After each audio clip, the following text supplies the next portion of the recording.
You gonna make one? No, we're going live, and we're going to look at toys that we want to play with because we're just adults with a lot of money that we can play with stuff like this.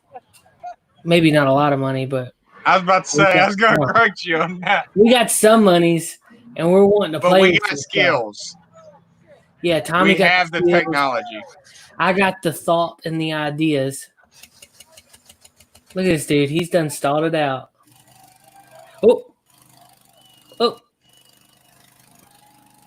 Is he just floating? Yeah. Yeah. I don't even know if he's hitting. He just looks like he's floating. Oh, he didn't even make it 4-wheel drive. Right. Is that a lawnmower? Yeah. Wonder what motor's on it. I don't know. I mean, to turn them big tires, probably got to be at least a decent size. Oh, it's going back. Oh. Lord have mercy. Lean that. Lean. Get it. See, but if he was stretched, like if he would have stretched it. Yeah, he wouldn't have to worry about it. Yeah.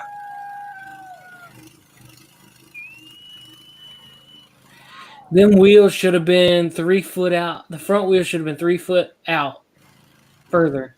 He should have just stretched the whole frame out. That's what I was talking about. And like the hood and everything.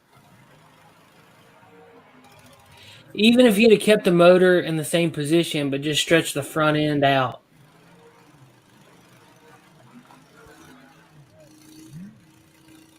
And hell, if I would not, I would have a nice seat on it. I'd do a full like backrest. I'm a fat kid. I want a backrest. Oh yeah, that's true. I mean, you can make it to where it still leans back, but yeah.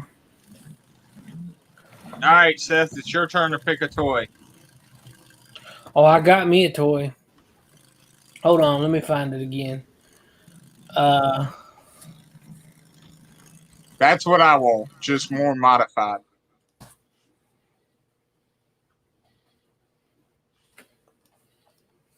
I have been all over the place looking at mini bikes. I want a mini bike, like, so bad, and I don't know why. So, yeah.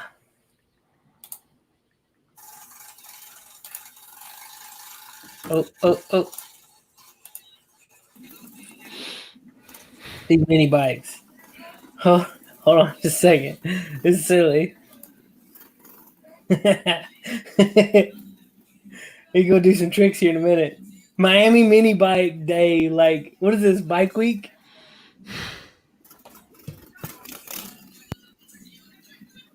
Dude, I want a mini bike.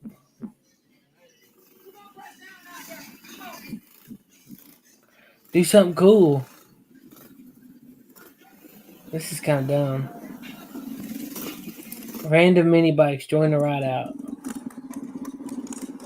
Hey, y'all know each other? No? Yeah.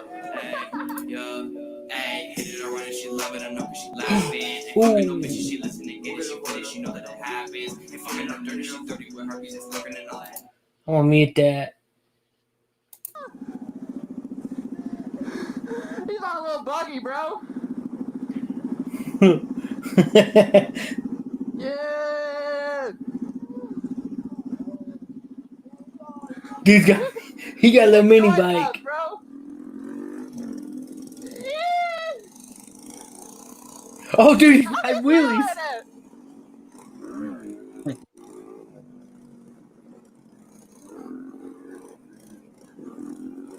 The other one had a little wheelie bar on it.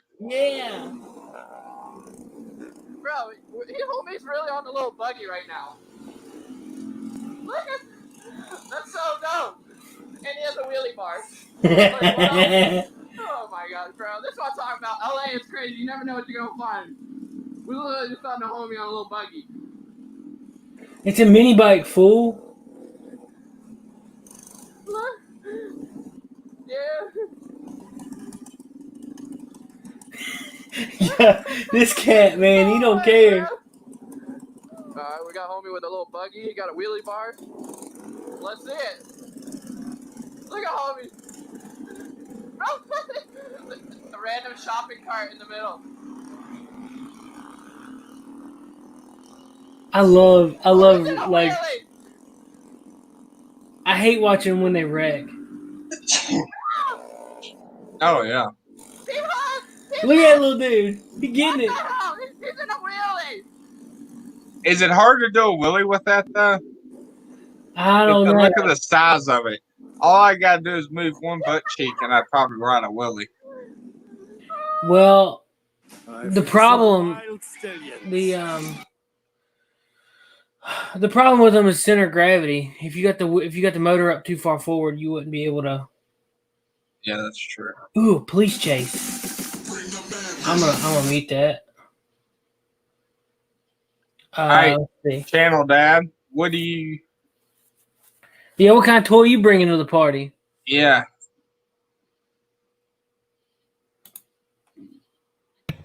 I don't know. I'm trying to answer my brother's questions about a beer I've never heard of. Anything that's dark, he freaks out thinking it's got coffee and chocolate in it. One of these days, I'm going to take the bottle and hit him in the head with it. Well, that's not very Christian. Well, I turned my other cheek multiple times. He still believes that chocolate gives him migraines. Well, I keep telling him he's full of shit. But anyway. Hey, you know what? I don't even think we introduced ourselves. Hey, everybody, I'm the Appalachian American. We've just been playing with toys and ain't really paying attention. With me tonight is my buddy Tommy. Tommy We've been live for 7 minutes. Yeah, I know, but ain't nobody watching. We just thought that, people would ain't be here. Nobody And then Beer Master, Connoisseur, Channel Dad. Oh, my neck hurts. Your what hurts? Language. My dick hurts. Oh, we're not for children. Whatever. Yeah. So we've been checking out this. What? Boobs, and more boobs. Hey, we were. No, see. Now you were talking about other things before. I really think that the numbers are fake, and either our numbers are real and the rest of the world's faking it, or it's the other way around. Put it that way. Yeah. Because we went into a stricter lockdown than a lot of European countries who are now at nothing, especially Sweden. People act like we didn't do a lockdown. We did. People act like we didn't have mask mandates all over the country, and we did for 4.5 freaking months. And some of the hot spots are where those mandates were. You weakened everybody's immune system, and lo and behold, they start to get crazy. Sick. I don't know about you, but this is playing really choppy.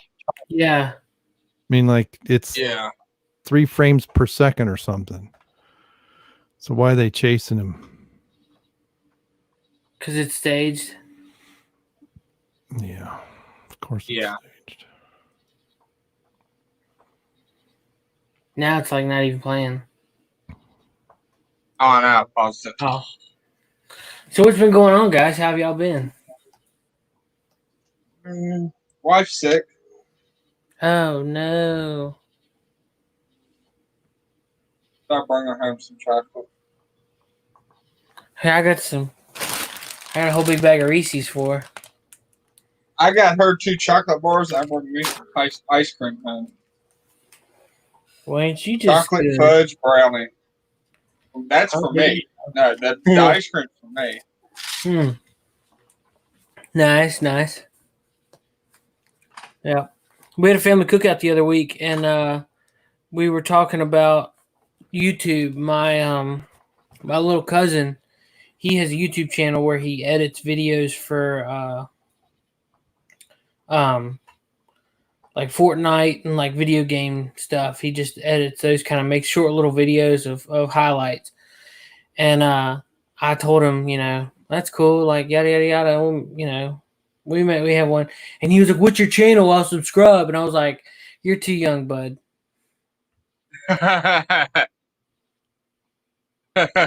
Especially. Yeah. And he's like, I think he's 11 or 12. I don't know. So, but that, Channel Dad, I ain't broke nothing. It's working. you need to mention a beer. We'll have it the beer of the week. Well, that's up for Channel Dad. The one he does like on his show. If he like advertises one on his show, he could do it as the beer of the week on here. They've got a new grandfather system. Costs a little bit more than what I paid for mine several years ago. So mine is only $1,000 now. $2,000. Holy cow! For what? Well, here I'll share. For a grandfather. You were talking about.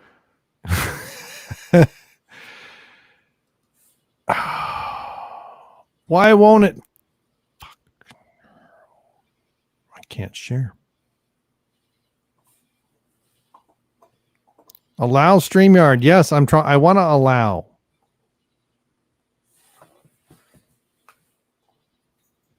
What in the world? Why won't it do it? Use your camera. I am using my microphone. All right, while he's doing that, Seth, you What's wear up? a metal wedding band? Huh? Do you wear a metal wedding band or the rubber ones? I wear a rubber one for work, and I have a metal one for like special occasions and fancy stuff. Yeah, see, my wife, she got me the rubber ones for when I weight lift, Yeah. but I use my metal one at work, and I gripped something today, like it was heavy. Me and my dad had to pick it up.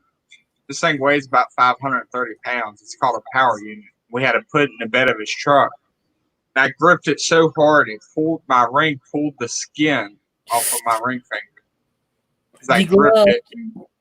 Yeah. I can't get gription with gloves. Huh? I can't get griptions with gloves. With you can't get no gription? No. It's called traction or grip. Or traction or grip. I can't get no grip.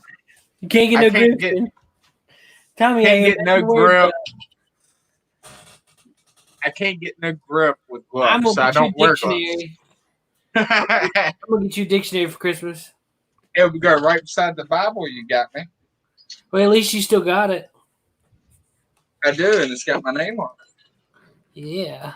It sits at my note table. Oh, well, good. I was wondering about that the other day, if you still had it. Yeah. Oh, yeah. Oh, that's good. Come. Oh. Sometimes I hate Firefox. That's why do you use Firefox? Why do you use Firefox? It became my default browser years ago. I just kind of stuck with it.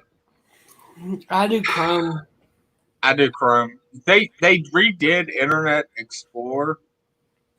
Edge. They made it look like a wave. Internet Edge, and it looks like a wave, and it sucks. Well, there's two versions of Edge. There is the IE version of Edge, and then there's a Chrome version of Edge. It's a Chromium. Why is it? Do you guys have any? Do you have any kind of advice towards getting a new laptop? Like what to look for? Are you gonna buy used or new? Brand new. Hey, Aiden, what's happening, buddy? Brand new. Okay. What's your price range? High, medium, or low? Between 3 and 5. 3 and 5. Yeah. I really don't want to get up very much, but I mean, are you stuck on a laptop? Well, I've been looking at a Lenovo. I like the all-in-one, like the monitor. I don't want a HP. Oh. Yeah, I would say don't do that. Huh? I'm trying to figure out how to. You know what? I'll just bring this up in another browser. Yeah. But no, I don't want an HP because I've heard horror stories. Yep. About what? HPs. HPs. I have an HP. Well, I've heard horror stories. Mine works great. Yeah, for now. It's under warranty for 2 years. All right. Share that one. There we go. Yeah. Let's see It's that. gone back to New Zealand. What is that? What in the? Looks like some kind of. Which one is it doing? Where are we? Showing 6 different pictures. Yeah, I can see that. It's over here, I guess. I had this open in 3 different places. I'm trying to figure out which one was actually shared. So there you go. There's a new brewing system. Oh, is that what you want? Yeah, that would be nice. But it's got all kinds of fancy features. But Do they at least throw in free shipping? I don't know. Let's add to cart. Let's find out. Buy it. $18 shipping. I'm sorry. If you're gonna pay, or I think it should be standard. If you spend over $500, no matter what it is, it should be free shipping.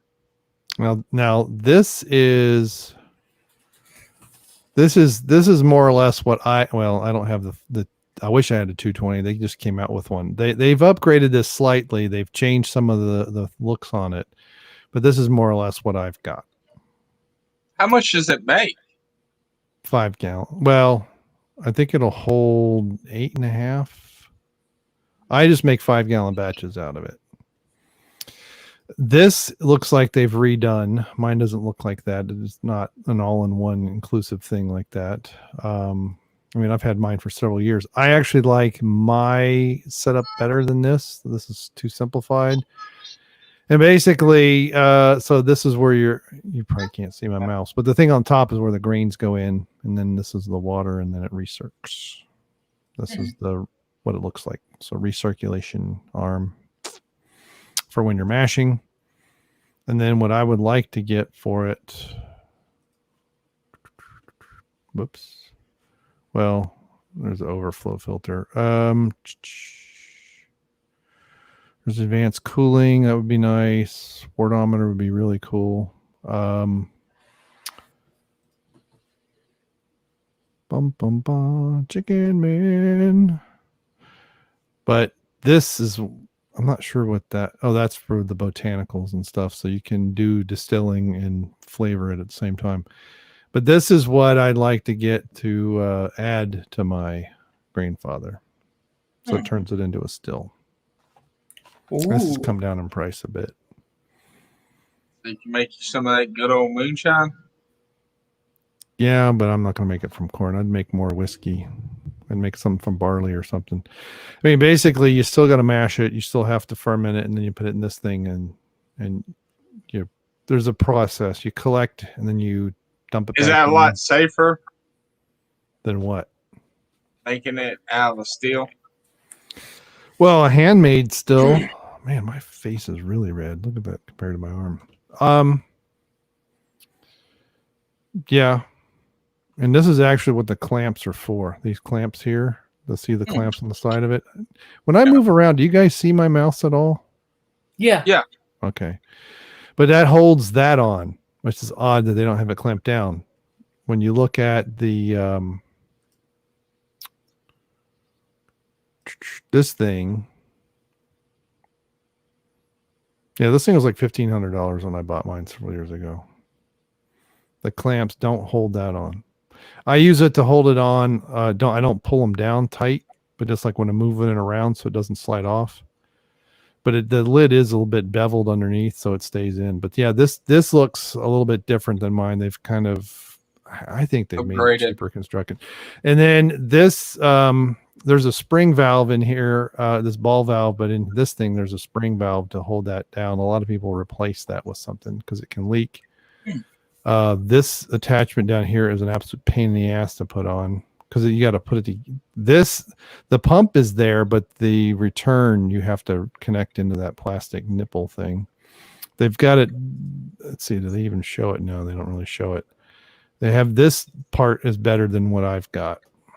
So, but now my video that when I was making a beer for WCBS, it was my grandfather system that I used in it. And I actually like my. How does that work? All right. So, this, you put in the strike water. So however many gallons you need, and you heat it up.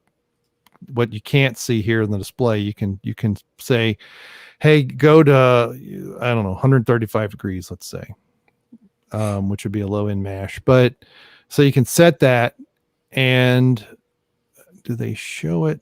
Yeah, right here, there's a switch. There's a heat and then there's a mash switch. So you flip the heat so that it's a full power, if you will. And then this thing will monitor.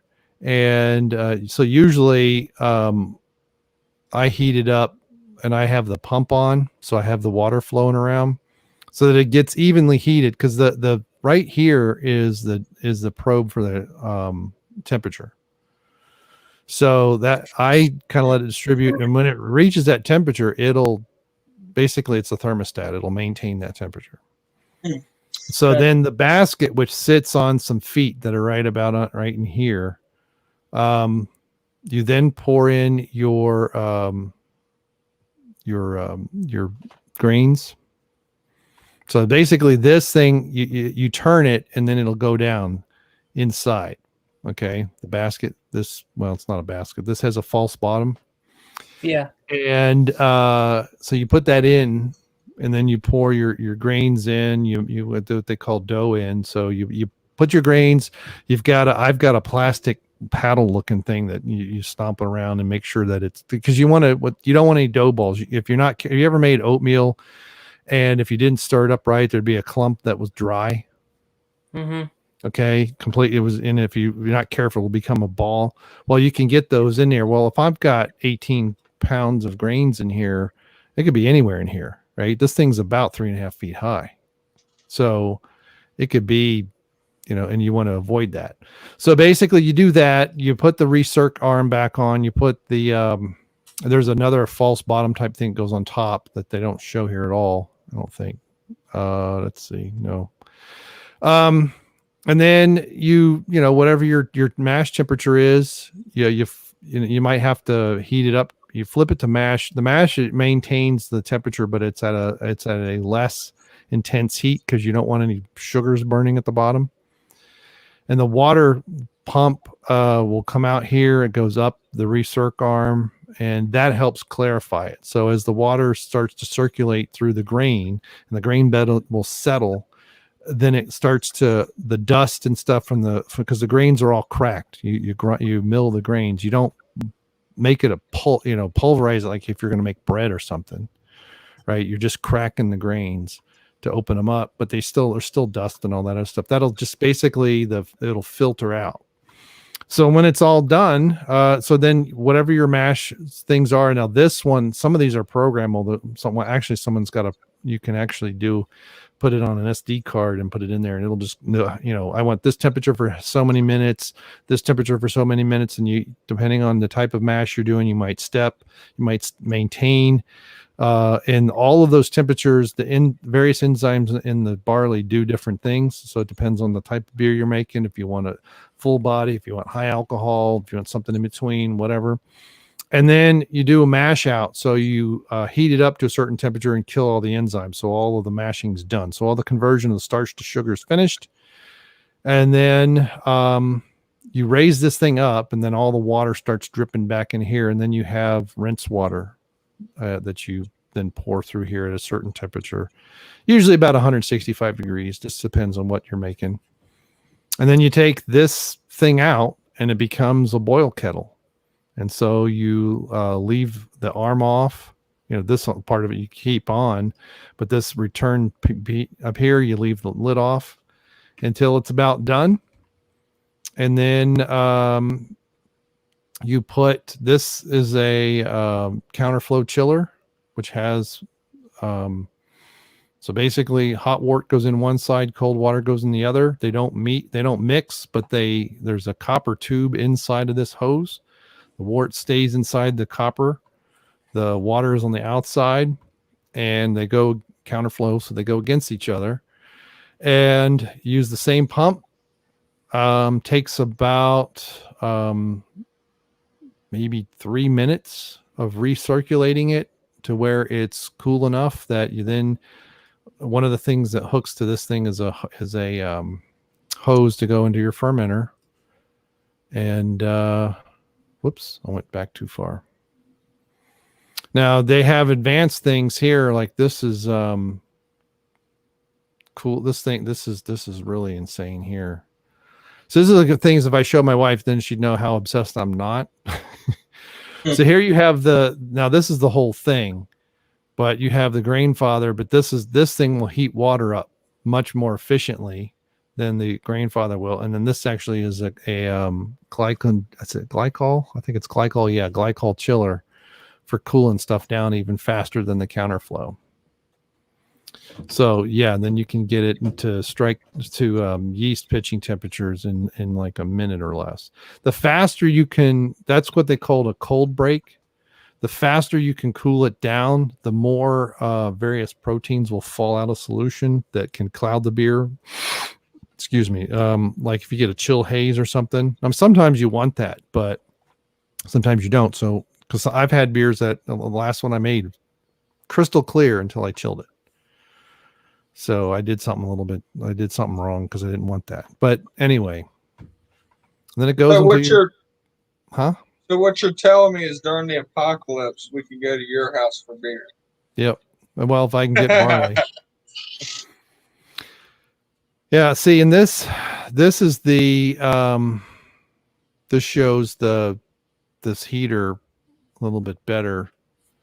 So let's see if I can find a better picture of it. So that's a conical fermenter. It's not a heater. Yeah, it's a fermenter. But here's another picture of that. So that's the handle, which is these things are grooved, and it's like with millimeters of precision. It is a pain to get the thing in because it doesn't. You either have it or you don't. I mean, it's pretty binary. But yeah, and see the conical fermenter, you get a collection of the yeast all settles in at the bottom, and it's easier. I saw a really cheap version. They actually used a flame on the bottom of it. Oh yeah. Well, you can make your own. You can do a rim system.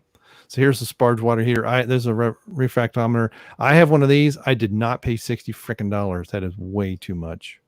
But when you make it your own, you're basically playing Russian roulette, ain't you? No. It's gonna be a good or bad one. No. Because ain't that one like monitor the temperature and everything? Oh yeah. Oh yeah. You got to monitor everything. Yeah. Yeah. Nothing can be too clean. There's no such thing as over cleanliness. The hop spider is what I want to get, but I don't want to pay $40 for one. And see, here's a paddle. I just have a plastic one that I've used for years. But yeah, you got to clean everything.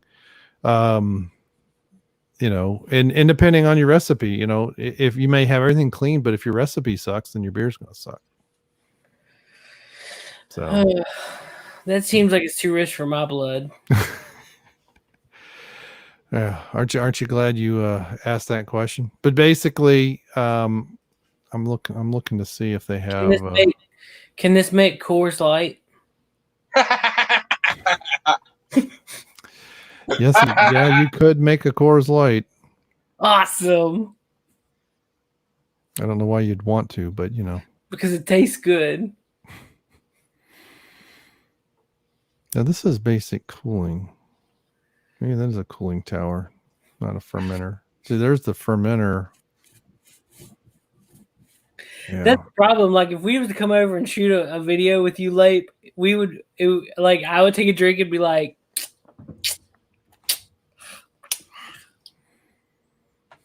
That depends on what we made. But see, we have two different tastes of beer. Like you like that kind of stuff. Like I can't stand IPAs and ale, like certain ales and stuff. I'll just have to change your mind. Have to find one that Start with a light lager and move you forward. They have a thing called American Light Pale Lager. I don't think I've even had a lager. What's a lager? Coors Light's a lager. Oh, okay. Yeah. So you have had one. Okay. I don't It's know. just, I don't know. golly, see my hair. I was outside all day. My hair's all frizzy. Oh, But- I know. It's just such a shame. But you take, and I finally got it cut though. But you Me take a, Hey, shut your widow's peak up, Tommy. I'm going bald. Stop it. Well, you're the one sitting there going, I'm just gonna take a Sharpie. He's and got the roll same it thing I got across. going, just a Yeah. hairline. But no, they have a thing called American Pale Lager that is essentially it's like an ale, but it's lager yeast. It's made with more of the lager malts, but it has more hops in it. But you get a good Pilsner. The Coors is supposed to be a derivative of Pilsner. But the problem with the lights is, there's nothing to them. There's no body. There's no alcohol. There's no flavor. Just bitterness. But good flavor. yeah, but the thing is the Budweiser and Coors and Miller and all that, the proper serving temperatures is 45 degrees for those beers. Try one at 45 and see what you think about it. Don't try it straight out of the refrigerator. I was watching a YouTube and it was talking about cats. And I was like, I'm not a cat person, I'm a dog person. But we got 2 cats. And I was watching a video on it, and it says a cat will give off a scent that you can't smell, like you don't detect it, but it hits your endorphins that make you happy. And that's why some people get obsessed with cats when they have a bunch of them. Y'all ever heard of anything like that? Nope. No, I don't like cats. Hold one for 5 minutes and see if you're happy. No, I got 2. You can pick one. no, Not the fat one. She's mean. no. Chandra, have you ever had a cat? Not as a pet, no. What do you mean? Like, Well, have you I had one only in have general? them at the Chinese restaurant. I haven't had. Oh, well, see, Seth, you had a cat. You went to Chinese tonight. I did. It was delicious. Wait Cats till in the your kennel. stomach starts purring. At the peking room. Why would it be purring? It's dead. It's the day I eat every day. The place I eat. Okay, what happens when you eat too much Chinese food? You get the gurgles, call it the What? stomach purring because you ate the cat. No. My brother has No. some cats. They got a couple dogs and a couple cats. We had a hamster too, but it died. Cat ate it. From old age, it lived to be 3. Hamsters only live to be 2, so we did good. Hmm. A lot of that- effort in a hamster. Oh, did not know that. So we really need to figure out how to stream like video games. Does Channel Dad play video games? I don't Very, think so. very infrequently anymore. What'd you used to play? Like the newest game you played? I guess it depends on what you mean by a video game. PC, Xbox, PlayStation. Well, up until not too long ago, I used to play WoW. Oh, World of War. Okay. Did he just freeze? Did y'all I'm freeze? Yeah, Boat it's booping. me probably. Yeah. World of Warcraft. I mean, several years ago, my son and I went to Phil's house for a Christmas party, WCBS Christmas party. And we played some game on, like, it was a PlayStation or something. I don't even remember. PlayStation 3, some fighting game. I don't know. It was one of these I had to like do this the whole time. Mm. I almost won a couple times. They were kind of getting pissed off that the old man was beating them. and I Well, had never played before. Xbox is doing something creative. So you know E3 where they talk about all the games and stuff. Yeah. Tell you what, Appalachian, hear we'll me? just freeze when he starts talking and see if it freaks him out. I can't.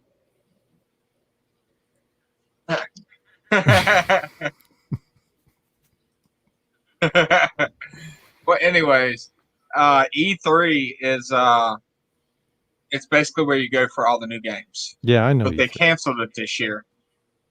Mhm. And Xbox is basically every game that was going to be shown on there. Every game you're going to get to play a demo on.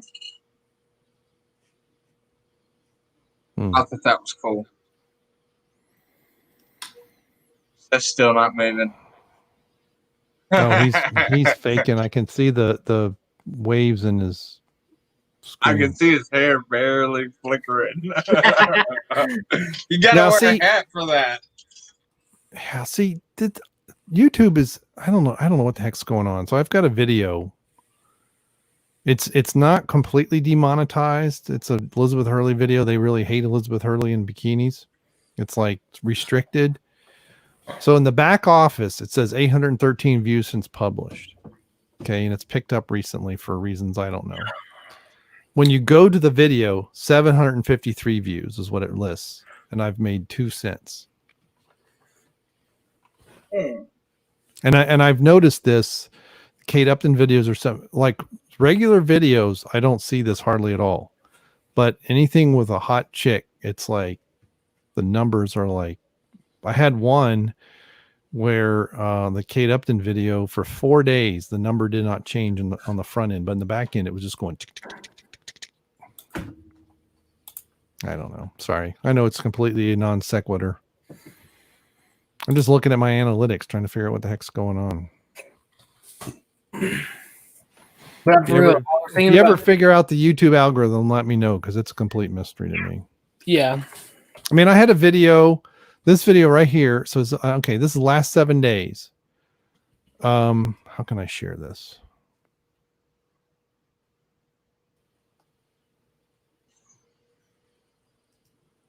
Let me see what it was really screwy.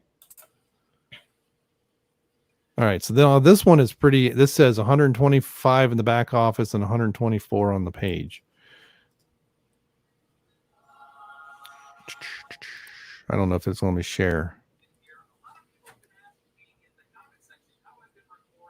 Why doesn't it not show up? Oh, there it is. So check this out.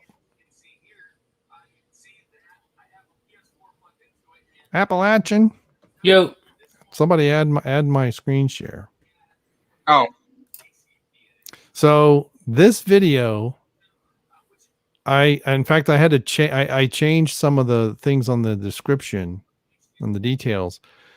This video has 125 views.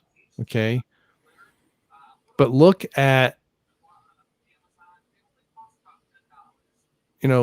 more than half have happened in the last week.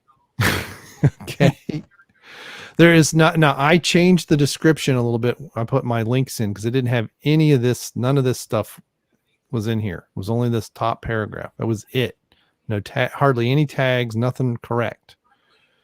And this was published January 15th of last year. And in the last week, this thing has more than, it has almost tripled in views.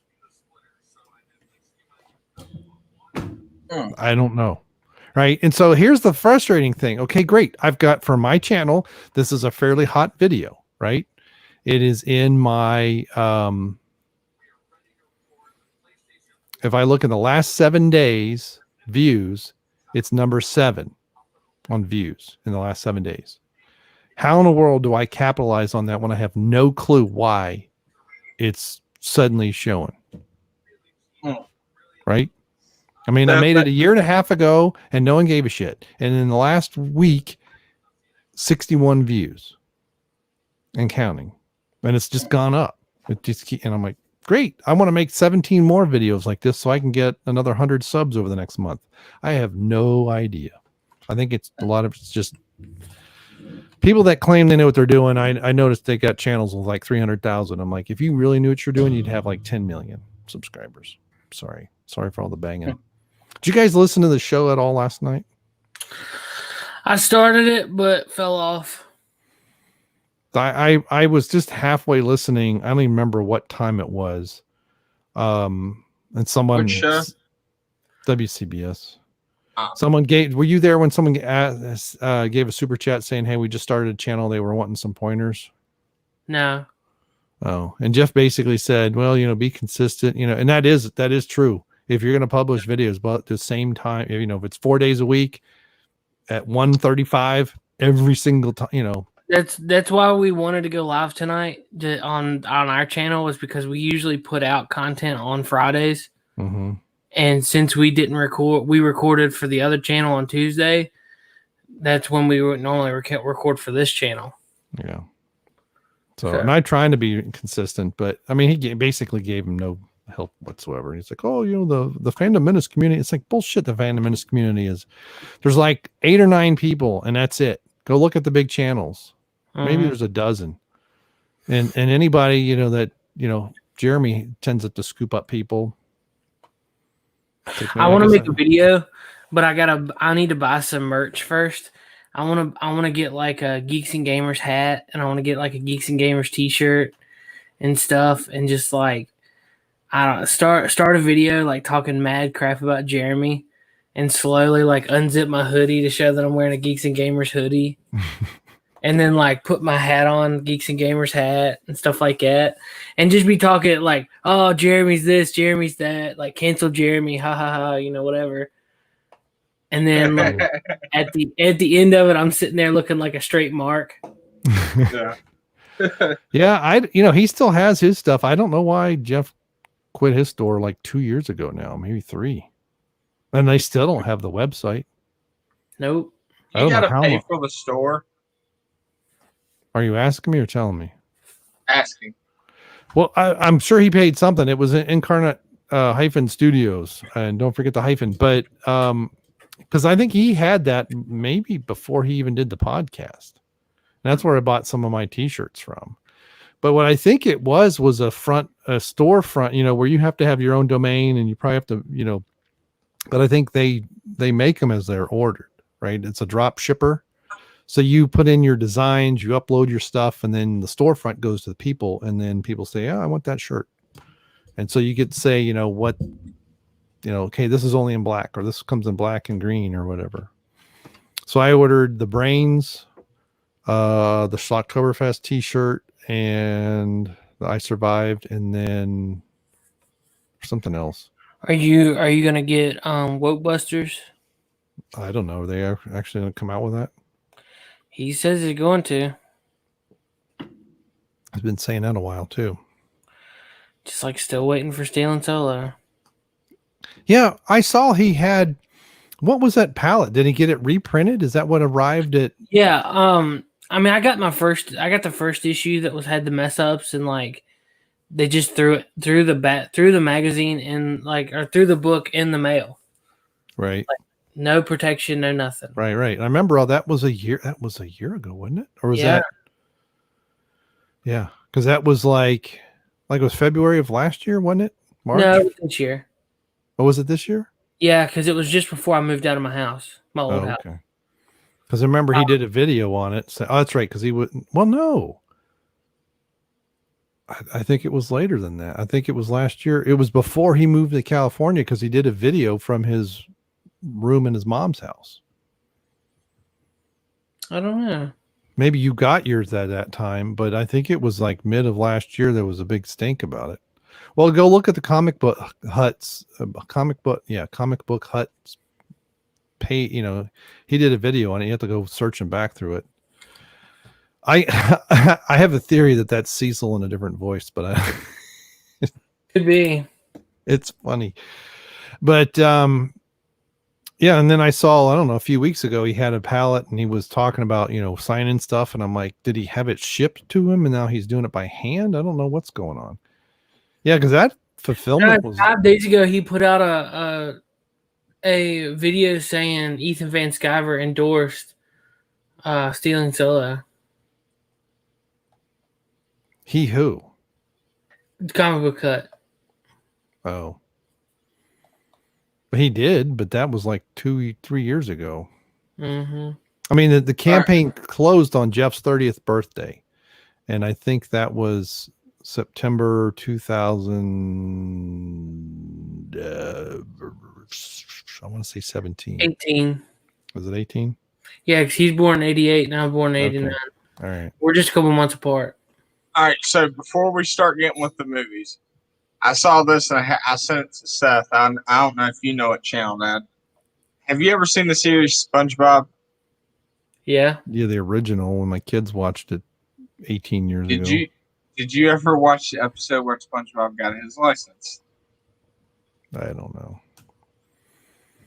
Look up SpongeBob's license. I remember him trying to pass the test and kept running into things. Yeah. Well, it's just 124 conch. Yeah, it's Okay. 124 conch bikini bottom. Conch Type that in. Conch Street bikini bottom. Type that in and see what pops up. Into what? Google? Google Maps. Google Maps.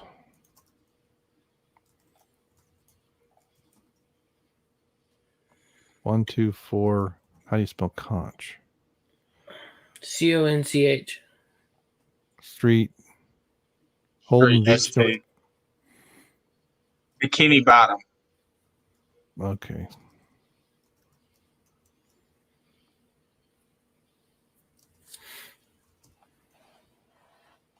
Well, nothing shows up in Google Maps. It's not showing up on Google Maps.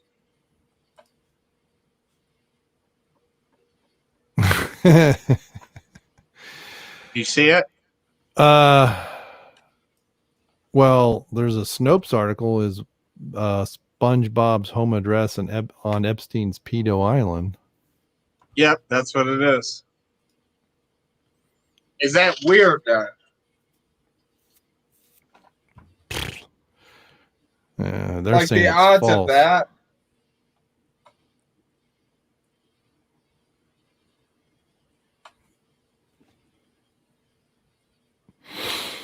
I don't know. Snopes says it's false. I spelled conch wrong. It's only an O, not OU. Yeah, because when I go to Google Maps, it doesn't go anywhere. It wouldn't surprise me because people think Pizzagate was fake too. Yeah. But it's Hollywood. I mean, it just wouldn't. Nothing surprised me. Really report Mundane Matt to the FBI?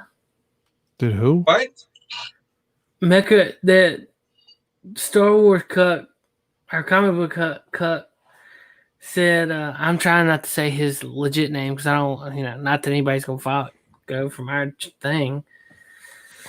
But it said he made a video 6 months ago saying, because I'm trying to find like where he started talking about stealing Solo. He said Mecha Random reported Mundane Matt to the FBI. He's got a picture. He's got a picture of Mundane Matt crying. Hey Seth, Yo, check this out. You looking? yeah. Cool. I'm seeing yeah. The initial videos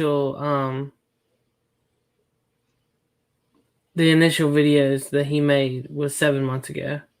Yeah. That must have been this year then. Or it started late last year. I think it happened around December, January. Oh, while you're on here for everybody, not just this channel, but I have noticed when I've gotten on YouTube, I'm getting like 3 or 4 notifications when I usually get like 15. It's all the people I'm subscribed to. Yeah. I had to go back and subscribe to a lot of them. Mm-hmm. My dad did too. I've never had that issue. Like Louder with Prouder, I had to resubscribe to. Adam Calhoun, I had to resubscribe to. There's like a bunch of them. Have you ever had that problem, Channel Dad? Yeah, there were a few. I actually had Twitter unfollow me from some people, and then I realized it was like somebody liked something. I'm like, how come I didn't see that? And I realized that had unfollowed a couple people. Not a whole lot, just a few. What I've also noticed, and it goes in waves. There are times when almost all my suggestions are channels that vast majority of our videos I would never watch, and none of them are channels I'm subscribed to. So like on the landing page. Yeah. And then it'll like a couple days later, it's mostly things that I'm subscribed. I mean, I don't mean the promoted crap that I'm always ignore. But it happened to me a while ago where there was a 2 or 3, or maybe it's only 2 or 3 that I know, maybe half a dozen that I noticed that I was unsubscribed to. And I think it happens to my subscriber count, because my subscriber count will go up and all of a sudden it'll just drop like 12 in a day. And then it'll like slowly build back up to those 12 over the next week. Like people get unsubscribed and then, but yeah, I mean, they've admitted to be doing all kinds of craziness. So who knows, so I was just curious if it was just me or if right. And my channels are more or less lines of how to use stuff and some history things. I mean, I don't know if I'm subscribed. I don't think I'm subscribed to any of the Fandom Menace channels anymore. I don't really care. Any of them? No. Not even WCBS? Oh no, I unsubscribed from them a couple of years ago. Wow. Well, part of it was experiments. I was trying to figure out, because one of the things I haven't been able to figure out with channel growth is it good to be subscribed or not? Like I've seen some really big channels that they're hardly subscribed to anybody. Right. But they'll make mention and sometimes do videos with other channels that are in their niche, but they don't subscribe to each other at all. So I was like, I'm going to unsubscribe from stuff, and my channel started to grow. So I just never resubscribed. So, and cause and I don't know how those things associate. And I know some people have YouTube accounts and they're just Gmail accounts really anymore. And that they don't have any videos, right? But that's how you can, in order to chat and stuff like that, or click like, you have to be able to log into YouTube. Yeah. So I don't know basically I've started to find things like how to use Final Cut Pro better and some other things in Lightroom and crap like that. And I subscribed to some of those and then I unsubscribed. Again, I look at, and maybe I'm wrong, but a lot of the times when I look at channels that I'm trying to emulate, they are hardly ever subscribed to anybody. So it's one of those things I wish I knew the answer. Maybe it is better to subscribe to everything in your niche, but my channel's so varied, but. Well, I know some people pay because before I actually knew what was going on, I looked at like, okay, well, this is a popular channel. They must have good stuff. Mm-hmm. Have you ever done that? Like, there's a lot of likes or there's a lot of views or a ton of subscribers. But I found out that people are buying subscribers. Yeah. I know there's some channels that have done that. And there's services where I don't know how they do it, because YouTube is constantly deleting bots and stuff like that. At least that's what their claim is. And I remember not long after Google bought YouTube several years ago, I lost like 200-300 subscribers in a week because they were wiping out dead and bot stuff. But there's stuff that when you start to see the exact same comment by somebody on like scores upon scores of videos the same day, that's more or less a bot. And quite often it's like you go and they have like 2 videos and they're like, learn how to earn $200,000 a day in the stock market or some beat crap, Oh yeah. But Sorry, man.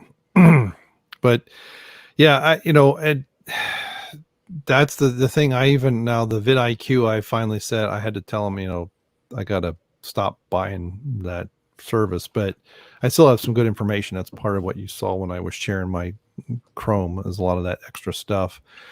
But there are times that, I'll find a video that I'll do, and there'll be some 3 or 4 that are very similar. And sometimes they've been around for a couple of years, and I'll go and see which ones have the most views and see what their tags are and say, okay, some of these tags look good.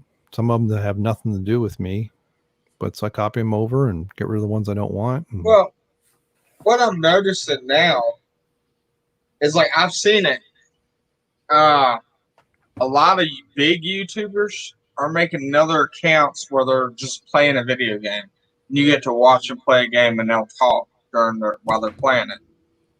But they're not getting as many views. They're only getting like, maybe for a big YouTuber, you're only seeing like 1,000 views for their other channel. Do you think it's like you have to hit that window just right to get to become a massive show? Yeah. Well, and there's something with when your channel's a mix of made videos and live streams. Apparently the algorithm doesn't like that. That's why some of them have done or they'll live stream and then delist it and then put it somewhere else. So yeah, that's the thing. I don't understand it, and I don't know what the answers are. A lot of it is a lot of luck. I was watching a video about a week ago or so. This guy was claiming, you can go from 0 to 1 million in a year. Now, person didn't have 1 million subscribers, but he was looking at, right. And he was looking at some channel. This guy blew up on a phone, and it's like this guy, I shouldn't say he, but this channel owner on the one he was critiquing, they had a bunch of videos about various Nokia, well, not Nokia, it was some Samsung, some Android device, phone thing. And they got their hands on like a pre-release and did a review. Like the day it went live, they had a review of it because they had it for like a week before, and they didn't say how. And that one video was like 300,000 views. Everything else was like my channel, 100, maybe 200, maybe 1,000 here or there. And how do you get that? Like, right. How do you get that item for everybody? Right. And then the next day they come out with another video about the phone, but it was something different and hardly any, like 400 views. And then the next day, the next video was related to, was related to their first video, like some features about it. And it's like they started doing videos about the browser and, like one app, one thing, one after another. Yes, we're live. Hey. Oh, you don't. You just dab. It's just bugs. Huh? I'm sorry. Yep. What'd you say, Tommy? I know. No, She just dab like that. Yes. What a loser. It's still a thing. I don't know. What? I guess it is for her age. Tommy's asking if dabbing is still a thing. Oh no. No, it's not. You are pale in the face. I'm hungry. The only thing I ate today was ramen. I'm shaking, Dad. Okay, go eat Hey, something. I want to know if y'all know this. Did you know you're only supposed to eat half the ramen noodles? It's 2 servings. That's why it breaks in half. It says 2 servings on the package. Do you know how many servings are in a 20-ounce bottle of Coke? How many? Huh? 2.5. 8 ounces is a serving. Dang. And it's like 30 grams of Is sugar. that going like worldwide scale or the American scale where we're a little bit chunkier? No. Go look at a 20-ounce can, a bottle of Coke. It's 2.5 servings. That's because it's like 30 some odd grams per serving, or 28 grams of sugar per serving, or something like that. 8 ounces is a serving. Yeah. But anyway, yeah, so that's part of what, it's like Like this video today. I mean, over the last couple, and those views have been pretty much over the last 4 or 5 days. I don't know what's, okay, if that video is popular, great. It's about 3 strength training pieces. I haven't tweeted about it since I posted this stupid thing 1.5 years ago. I don't have, a bunch of SEO articles written that are just all over the internet, stuff in the, search engines pointing to it.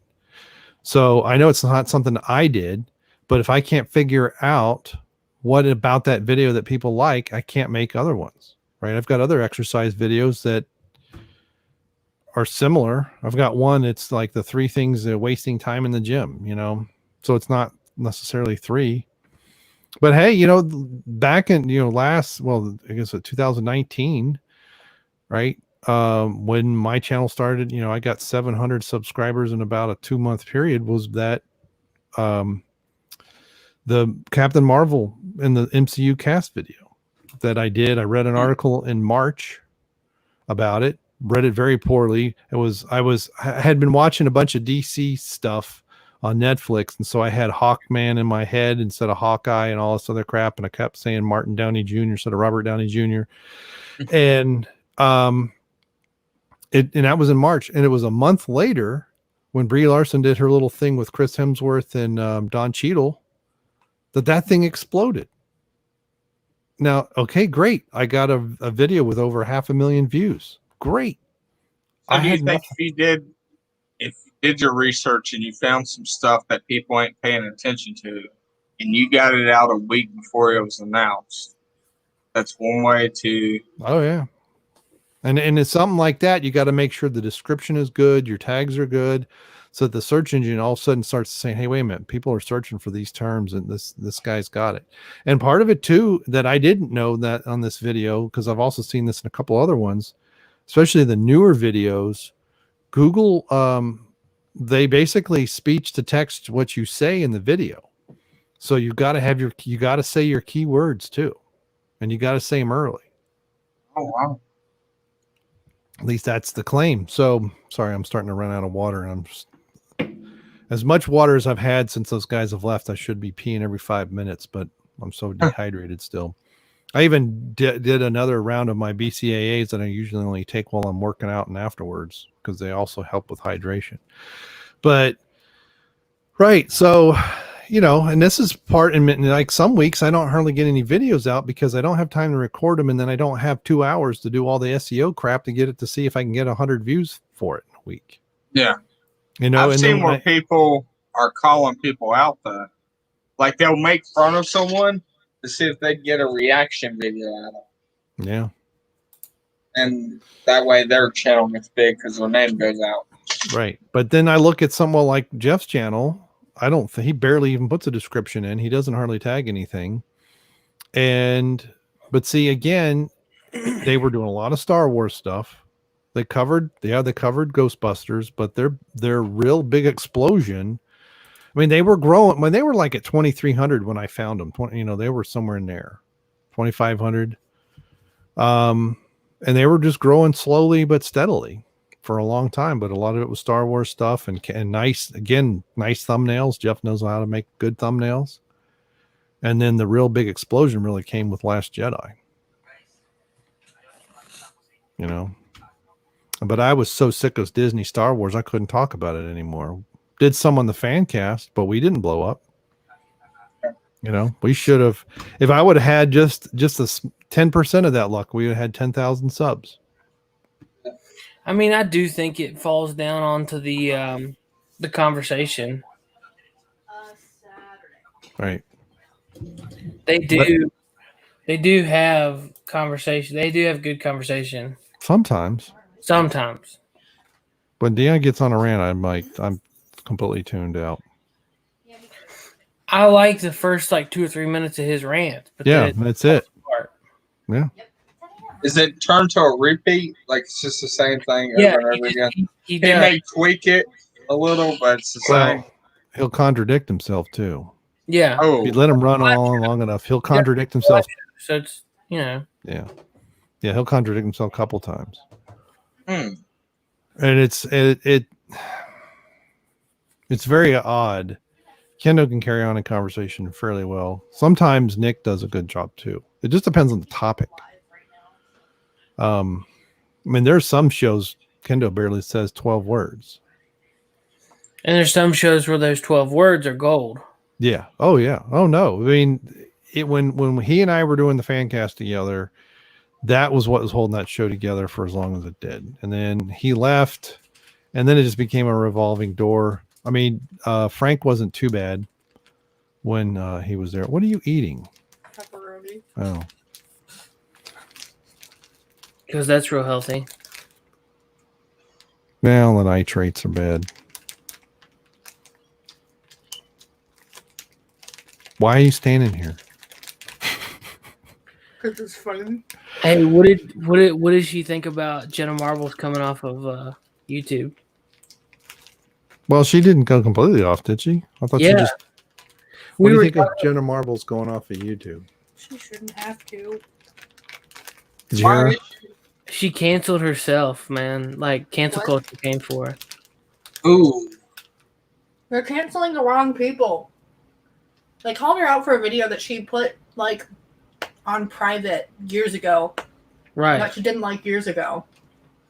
And it's not the video wasn't even offensive, but the fact that it offended somebody, she was like, "Okay, I will take it down." If Well, you are she cares about people. you're- Brought it up. Like nobody brought it up. She brought it up. Was like, I did this. It's not Like, fair. yada, yada, yada. I'm sorry. You want to listen to it? Yeah, are they talking about Jenna? Well, he was asking you. Yeah. Well, we were talking about it the other week whenever you popped in, and I was just like, it came up like, I mean, it wasn't like a week or so after. And then I was just like, yeah. So I just didn't know. I was wondering what you thought about it. I'm sad. I don't think she should have had to do that, but I get why she did, but I don't think out of all people who are like what is the word? Where does Controversial.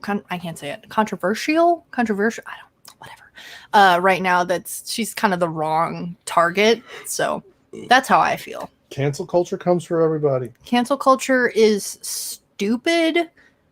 Because people can change, but when people are like, "Oh my god, I'm sorry," and then they go back and do it, then it's like, well, okay, I don't like you anymore. So Yeah. Yeah, Jimmy Kimmel. That dude's an idiot. well, I have no opinion on that because I don't watch TV. So okay, I'm gonna give this back. Stop biting your nails. Not. Word. I'm just making noise. Okay. My salmon. Yeah. All right. Nah, it was like, I don't know, it was like it was a couple weeks ago when you were doing something and she sat down and just like she talked for like 10 minutes with us. I don't know, remember that? You were Yep. pretty drunk. Well, we got to talking about Jenna Marbles, and it was like 2 or 3 days after that is when she canceled herself. Hmm. And so she hasn't popped on. I need to ask her opinion. Yeah. So, Well, we did a Mezzomix video on Sunday and put that one out too. Mm. My wife's so in my it. question is, how do you feel, Channel Dad, about cancel culture? I think it's stupid.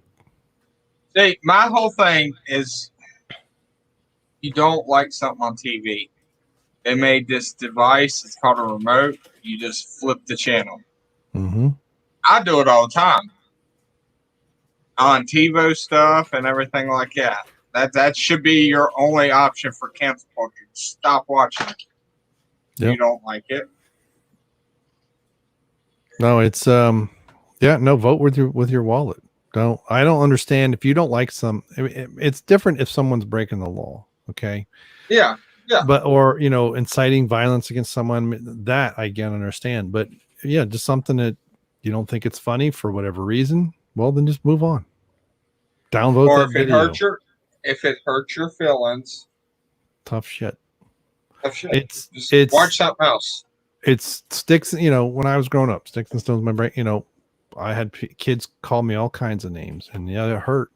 but I didn't have the right to go punch him in the nose as much as I wanted to. I couldn't get him kicked out of school.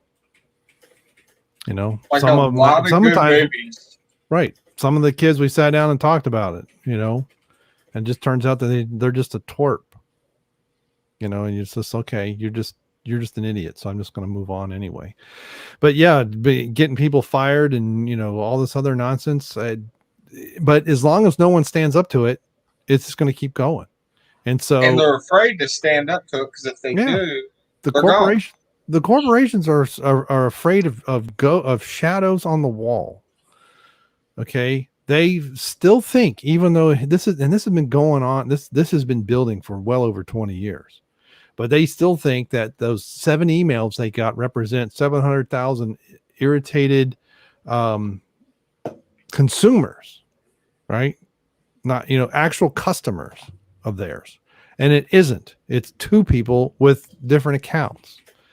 And until they stand up to it, and it's just a form of bullying is all it really is. We can't keep saying, oh, we're going to stand up to bullies. You know how you stand up to a bully? You stand up to him and you punch him in the nose, and you still might get beat up, but you start to earn a little bit of respect from the bully. You don't stand up to the bully by, you know, running around and hiding and saying, you know, please don't hurt me. That's how you get beat up again. Well, I was always taught, no matter if you win the fight or lose the fight, if you get one good hit in, they're not going to do it again because they're going to know that's going to hurt. Yeah. I stood up to my bully in high school. He never bothered me again, and I didn't have to punch him, but I almost did. But just standing up to him scared him enough that he just left me alone. And I'm like, that's fine. You know, and I was 6'5", but I was like 150 pounds. I mean, you could have just pushed me over with a stiff wind. But yeah, to me, it's just a form of bullying. And it's a lot of unbelievably entitled white kids who want to be, you know, think everyone's oppressed because that's what they were taught in school, and everyone has to, you know, they got to stand up for what's right. And it's like, they're not standing up for what's right. They're actually creating the problem. Everybody wants to be put down in history as they were brave, they were courage, they were this. They think acting like this, instead of using common sense, they use feelings. Well, there's no such thing as common sense. We ought to just stop using that expression. But it's because they think they're using common sense, right? Oh, no. The way their way of thinking, it's like, and I don't, you know, this is one of the things that they talked about I heard a little bit on the show. I mean, in the 90s we talked about how come we couldn't make Blazing Saddles again. Okay. You probably couldn't make you barely could make it when they made it. And by the time you got to the mid 80s, there was no way. Now there's absolutely no way. And because it's not just feelings, is people believe they have a right to not be offended, which is baloney. And you have the right to, once you, but it depends on what side you tip. If certain sides get it offended, it's the three of us have no right to not be offended. Everyone else has a right to be offended because we're not a minority, you know, a recognized protected minority class of any kind. I'm Irish. No, tough luck. You got to be trans or something. I'm a quarter Indian. Yeah, but the Irish were involved with slavery. I know. Way worse. I know, but they won't pay attention to that. I've seen a thing making the rounds on Facebook that 10,000 American, you know, black slaves were owned by other free blacks in the South. People, yeah, I mean, the institution of slavery is something that is probably older than civilization and still goes on in parts of the world today. And people want to act like only white Europeans had anything to do with it, which is, and it's, you know, Michael Savage said liberalism was a mental disorder. And, you know, I really think he's right. And it's people's minds are shaped a certain way because of what they've been taught and what they've not been taught, and what they've not been taught to think for themselves. They've been taught to accept what the authorities tell them. And this is why we have all of the nonsense with masks and everything else, except what authorities tell you, because an expert said. Well, you know what the experts are saying now? There are experts that want to do a complete and total shutdown for 3 months. Not a lockdown, a complete and total shutdown, house arrest for the entire country, or we're doomed. And I'm like, you got to be kidding me. These people they're either megalomaniacs or they're insane.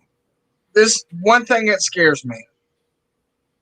So now they're saying you can get it multiple times. Like your immunity will wear off. Yeah, they've been saying that for months. So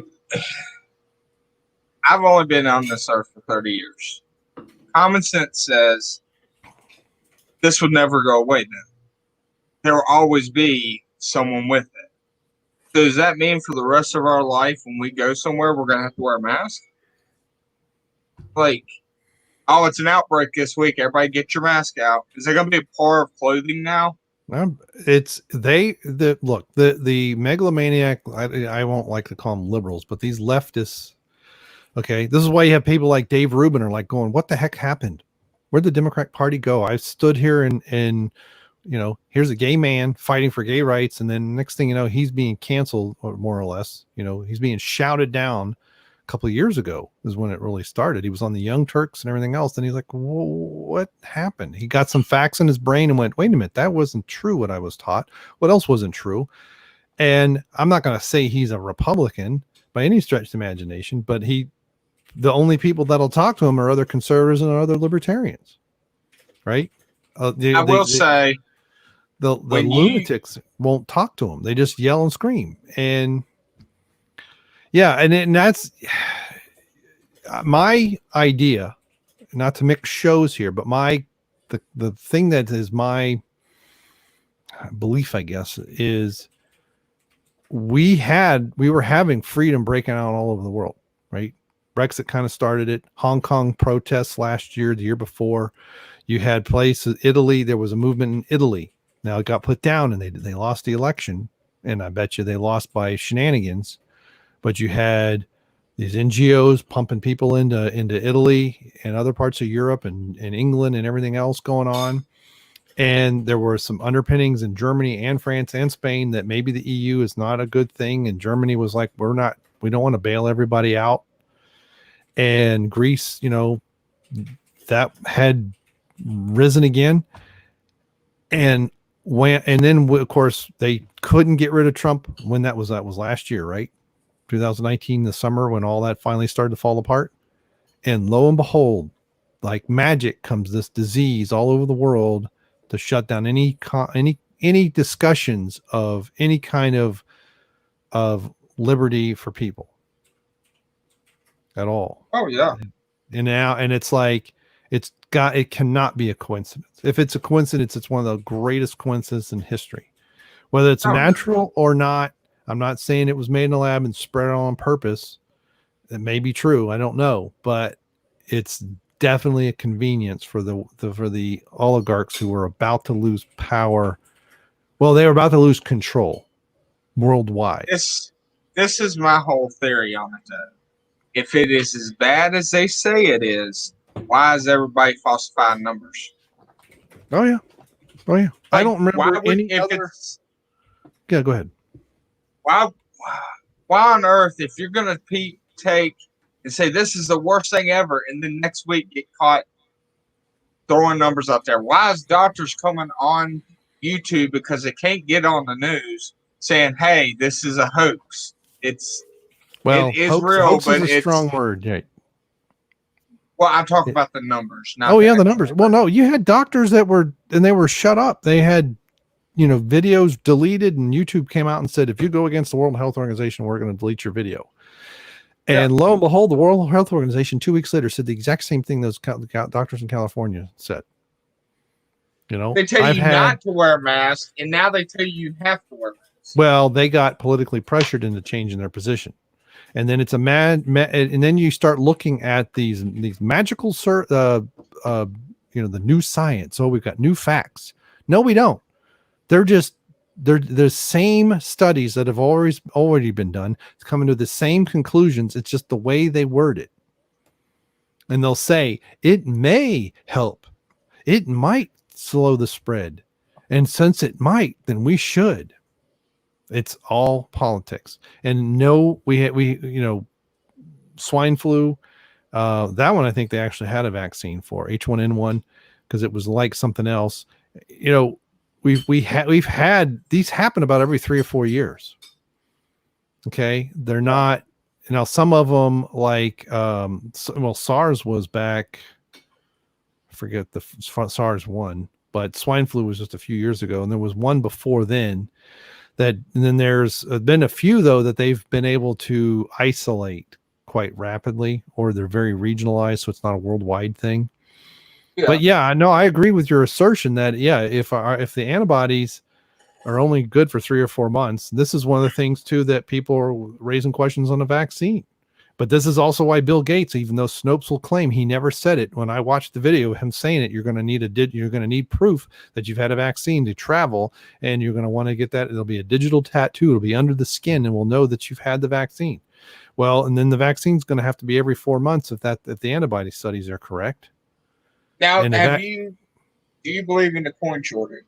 Do you think it's made up on purpose, or do you think there's an actual coin shortage?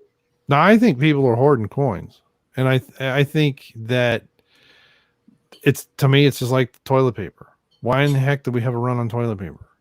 Right? This didn't give you dysentery, yet the manufacturers of toilet paper weren't ready for the vast, huge demand that suddenly hit, and it took them several weeks to catch up. So you don't think they're trying to go to a moneyless society? No. The cashless society. They've been wanting to do that for a long time. Yeah, yes. There might be some opportunity, but I think people started doing that organically on their own. Because coins and to some extent paper money, if you fear that things are crashing and things are going to get bad, you can't have a card. You're not going to be able to go to the bank and get money, so you better save it.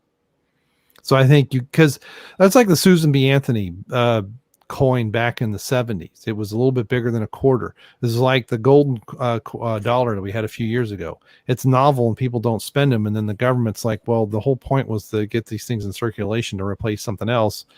And now there's a shortage of money, and they stop making them, or they make them only in collector's edition. So you have to go to a coin shop and get, some of these things that are still made, but they're not in circulation.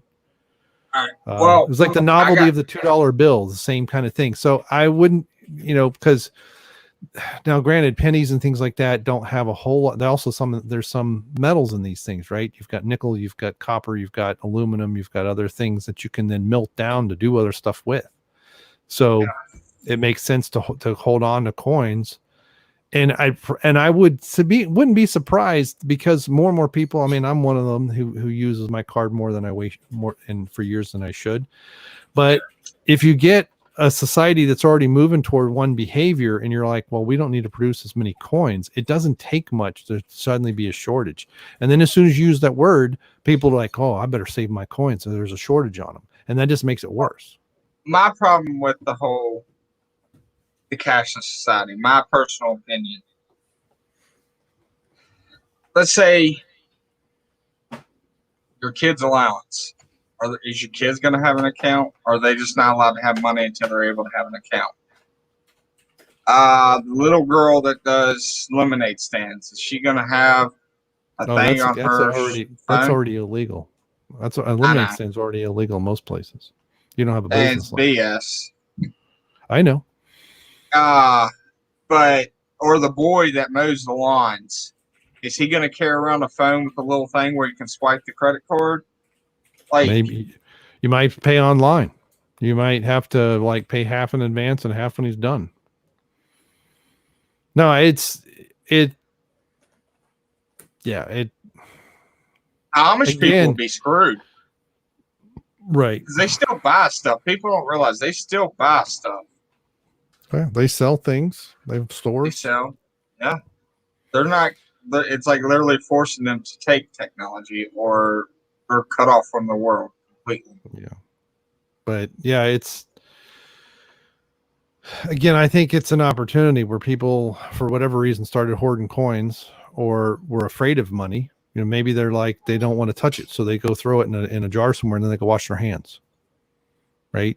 Well, that essentially takes it out of circulation. Even if they're not trying to collect it to hoard it, they're collecting it because they don't trust it. Because because how many weeks or months they were saying, oh, you can get it off in services, you can get it from this, you can get it from that, you can get it from your money. And again, the World Health Organization said, nope, it doesn't happen. But the damage was already started, and people don't get that. And people will say, oh, the World Health Organization, what are they? Well, they're going against what they said before. But if you get enough of that, I mean, people around here have been wearing masks in stores for at least since May. And back then it was like 5%, but by early June, I was the oddball not wearing a mask. And yet people want to act like we were all out partying and, French kissing everybody. And that's why we have a spike, and which isn't even close to true. But the whole riots and everything ain't causing corona. They're immune to it while they riot. Yeah. Well, the data says they do. And there again, it's exactly what I've seen physicians I know, as well as multiple physicians on YouTube and different channels, have said it takes prolonged, and I've read reports on this, prolonged exposure. And when you're in a riot packed close, and prolonged doesn't have to be days, but it's more than you walk past somebody. But you're out there with them shoulder to shoulder. I mean, look at how thick and densely. You look at the anti-lockdown protest, and everybody was 6 feet away from each other. No mask. Yeah. No spike at all. Okay. Then you have all the BLM protests, and then all the other ones and different riots and and the Antifa and all that. And their streets were packed with people all over the place, not just in the United States. Okay. Almost like it was all planned, and they said, it's go time. See you tomorrow at 10. Okay. I love how the U.S. is censored about that. But vast majority of them were wearing a mask, but they were all packed in there for hours. I mean, we had a thing in Columbus about the lockdown. I guess that was in early June or late May. And people were just driving by. Some of them were, that was the protesting. No one was walking around. They just drive by in their cars, right? Remember the clogging the streets? I don't know if you guys heard about it or not, but it happened here in Ohio. It happened in a couple other cities. No one got out of their cars. Okay. So those protests, the data shows no spike. But after the BLM protests, the 10 to 14 days were exactly when you would expect it, is when the spike happens. And now I think they're keeping the spike alive by making the numbers fake, because I think the spike actually went down a month ago. But that's why you got Florida, like you had mentioned before, 2 weeks ago, 33 labs got caught cooking the books. They're not reporting the number of negatives. And then there's a report. I was reading it today, but it was from several days ago, about how there's people are looking at these tests, and the false positive rate for some of them is nearly 50%. So you got bad tests, bogus numbers. That tells me that from a political standpoint, they don't want it to improve. They want us to be scared out of our minds come November. Yeah. And I like what the Trump said that. He's messing with them now. He said wearing a mask is patriotic. And then CNN started talking about how masks don't help. Yeah. Well, do you see the pictures of Fauci at the baseball game? Yep. With them down. But what he said about masks back in, was that February or March? February, I think, was 100% accurate. And that's what all of the tests show. Now, okay, there is it can reduce 2.5% to 3.5%, depending on which one you want to believe, between no mask and you wearing a mask if you are 3 feet or more away from somebody who is ill and expressing symptoms. Right? But people ain't wearing that type of mask. They're wearing cloth masks. No, I'm talking about that kind of mask, cloth mask, not an N95. Okay. Oh, I was talking about the ones that people have made. Oh yeah, that's what I'm talking about.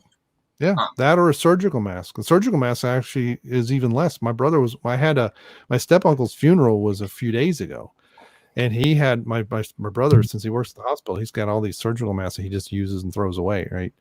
In that one, yeah, he actually can breathe a lot better than I can. I mean, I basically eventually had to go walk outside again, and my mask was still damp hours later. I needed to wash it again, but it was a cloth one my mother made, and it's fairly thick.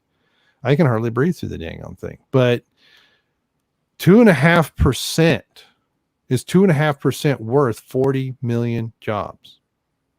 Yeah. Right? It's not like it's 98%. Right. And if it was 2.5% the other way, it was 97.5% effective. Okay. Now that's if you stay 3 feet or more away from somebody if there was a medicine that did that, like you have a 3% chance of survival with this medicine, they would call it a placebo. Oh yeah. Well, placebo would probably work better. A placebo would probably work even better than 2.5%. Okay. And, but again, you got to get up close and personal. Now, if you are dealing with someone, having to take care of them, and you are really up close as a medical practitioner with someone who's expressing symptoms, then yeah, a mask is going to help a lot more, in particular on them. So when they do sneeze and cough and hack, it doesn't really go anywhere. Now, granted, you're going to have to clean all that up, right? And your mask is to prevent some of that from getting on you, but a lot of it but still, you can still get it because, the virus just goes right through, but not the phlegm and all that other crap. And that's not only that, it's happening in old folks' home. Their immune systems are weak. Well, just forget about that for a moment. But I'm just saying that is what Fauci's position was, because that's what all the data and the data still says that. All of it's the way it's reported. I mean, I was reading one that someone posted on Facebook, who's one of these pro-mask people that really wanted to beat people up with it. And in the article, it said may and might and could and possibly. That is not science, right? That is not a scientific explanation, a statement that is wishful thinking. If it's said it does prevent 50% of the time, let's say it's 50%. Okay, which would be huge.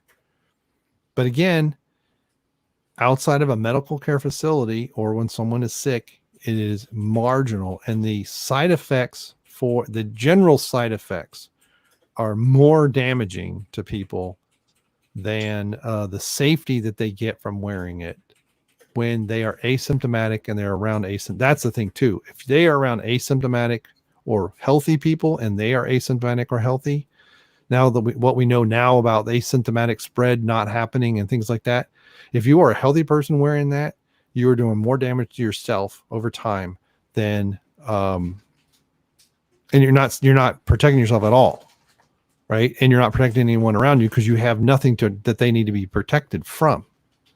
That's why my wife's she's actually homeschooling the kids this year, because in Virginia, they're going to make the kids sit in a chair all day, not moving. Only time to get up is to go to the bathroom. They actually eat lunch at their desk, and they have to wear a mask the whole time. The whole time. That's insane. It's completely insane. With even if masks prevented hell, even if it was 99%, if someone was sick and it was blocking 99% of what they were hacking. Again, it's someone who's sick. Anyone who is not expressing symptoms, it is zero, because you have nothing to share. You have nothing to share with somebody. And the people keep saying, but you won't know. I said, yeah, but the studies all show that asymptomatic spread does not happen. Now, if that is correct, now let's say the study is correct. There's always a possibility that the study is flawed, and there's been multiple studies. Then that means in those BLM crowds, there were people expressing symptoms with a mask, maybe with a mask on, around people, because we had a spike 10 to 14 days after those things. Okay. So, that's the flip side of all this research. When they said no asymptomatic spread, and if you're healthy, you don't really need anything, then somebody was sick in those crowds. Now granted, it's correlation. It's not causation. But it's the only large gathering of people that correlates to a spike at the incubation period later. Right. So so how anybody can conclude that masks are helpful for healthy people is beyond me. Okay. Or even asymptomatic people, because now you're breathing through a mask for no reason, and people will say, well, if I go get my nails done, they wear, to keep trying to prevent from inhaling those large particles of the crap that they're using to do your nails with, or during That's your the key word, large particles. Yeah, that's what it's Large. for. It's for them. Now, when you get surgery, it's so if the doctor sneezes or coughs, it doesn't go into the open wound, which is exactly what the masks are designed for. It's exactly how they work. And so if someone's expressing symptoms and they need to be out for some reason, or need to be taken care of by somebody very close, let's say that they're an invalid and they need a sponge bath or something. If they're hacking and coughing, the mask helps that person that's helping, who is very close to them for a prolonged amount of time. Okay. And that's, and I don't understand how there are these experts who think, that is what the medical science says. That is not my opinion, and yet there are experts that are supposedly medically trained that will read that exact same report and say, yep, we all should have masks probably for the next 3 years. I don't know how they make that jump. I've never heard that explained. Well, I will say this. I don't believe in experts anymore. After they came out with an article that said chocolate can make you lose weight. It came out with this. And the only reason it came out is because the guy that wrote it had no expertise. He just gave money to these talk show hosts over and over and over again. And people still to this day believe eating chocolate can make you lose weight. Well, if it doesn't have any sugar in it. No, he's talking about just like Hershey's. Like Hershey what? Kisses. Appalachian American, the Reese's cups that he's eating. Like, I love chocolate. I'm not, but I know when I eat it, it ain't a salad. I didn't get healthier. Yeah. Yeah. It's the sugar. It's not the chocolate. Oh, dang it. But he was talking about how he ate a Hershey bar a night, and it helped him lose weight. And it was false. Like, he even told you afterwards, he did it to prove there's no such thing as an expert anymore. Yeah. Well, if you've seen, all about the money. There was a video. Oh, it's been a couple years. It might still be out there, but there was this group, and these were liberals, somewhat leftist, who believed in a lot of the, I wouldn't say patriarchy, but this, institutional misogyny and all this other stuff. And they started to see papers that were approved, that were peer reviewed, that they were like, this doesn't feel right. And there was this British lady, and there was 3 of them. I think it was 2 Americans and this British lady. And as an experiment in like something study, women's studies or something, they wrote a complete and utter bullcrap paper. Complete and utter bullcrap. Made up all the references, made up, all of the stats, everything. And they basically did it so blatantly that anybody who was familiar with it should have rejected the paper, right? They were thinking there's no possible way. And it got published. And they had several, like over a couple of years they did this, and they could not believe the more insane that they made up, and the more crap they made up, the more people liked the paper. And they finally had to just come forward and say, look, none of us, they were making up people's names. They were making up degrees. They made all kinds of stuff. And it was the whole peer reviewed process and all that nonsense. And I think it's, in many ways, it's a symptom of the university system that says, in particular, when you have a doctorate and you're a faculty member, to maintain tenure, you have to publish. And so people make up stuff. You get this and I was listening to Mark Ripito yesterday read some papers Or maybe it was today. I don't remember, but I think it was yesterday. In physical science, you know, this is what do they call it? They call it PE, but it's not physical education. It's but basically, you know, there were things with, you know, doing various workouts, exercises, and all this stuff.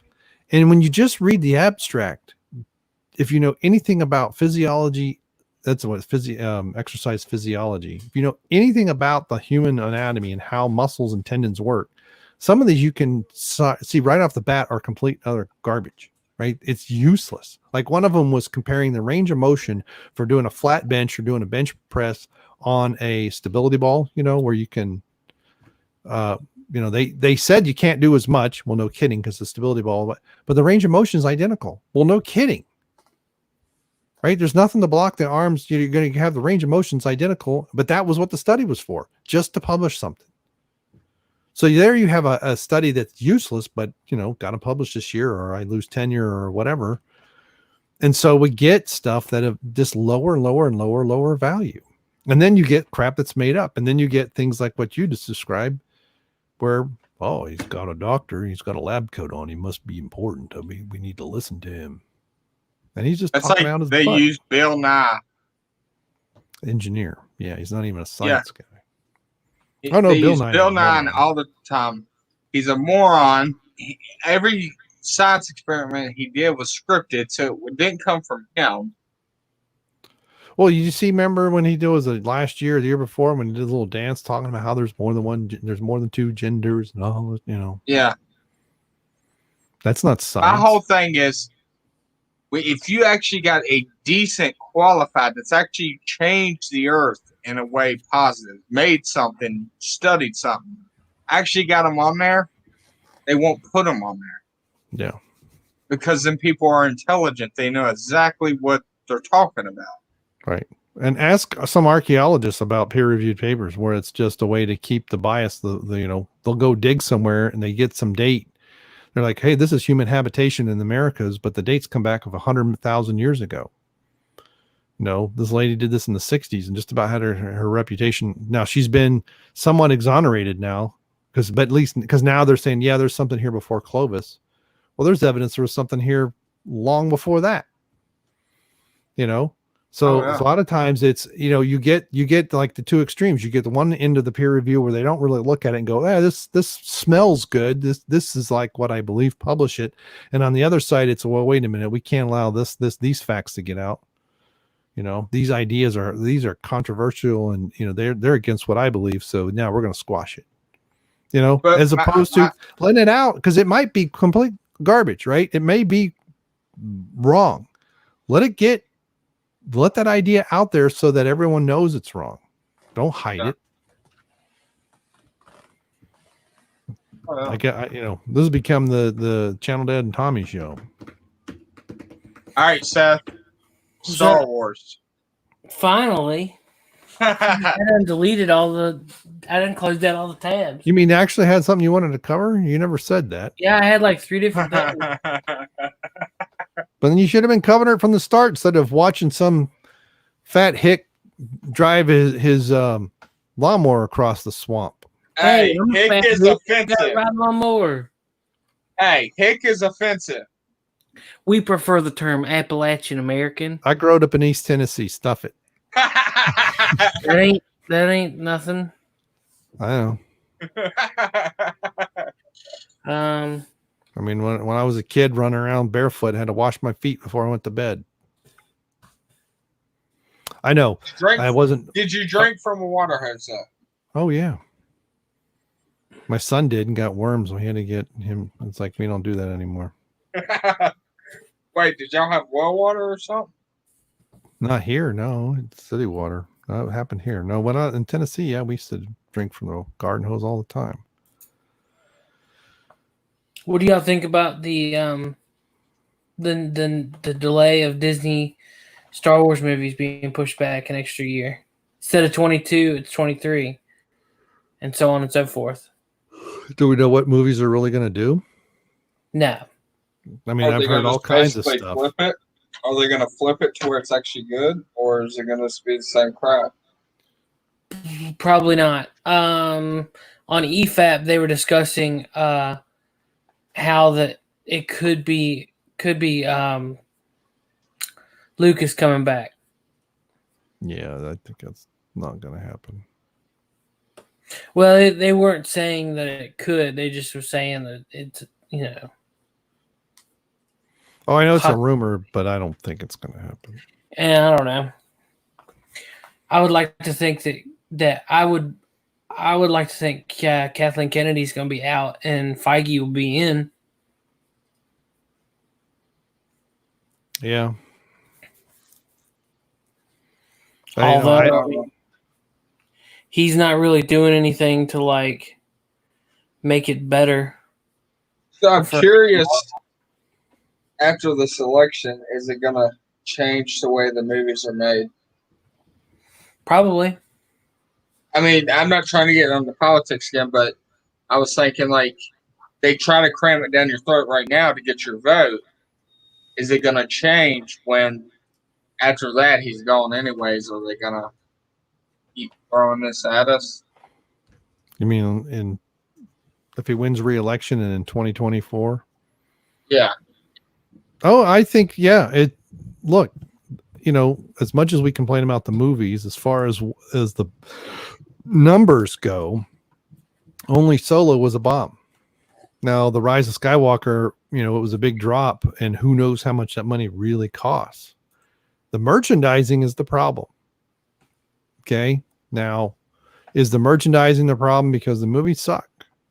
Is it because kids aren't buying it? You know, a lot of the merchandising is people my age buying stuff, you know, that we didn't have as kids. I mean, I don't remember the last time I bought a Star. I mean, I last purchased a Star Wars figure with my money in 78, maybe 79. But then I started in 79, I started getting into coin collecting. Okay. So, and I probably got something for Christmas in 78.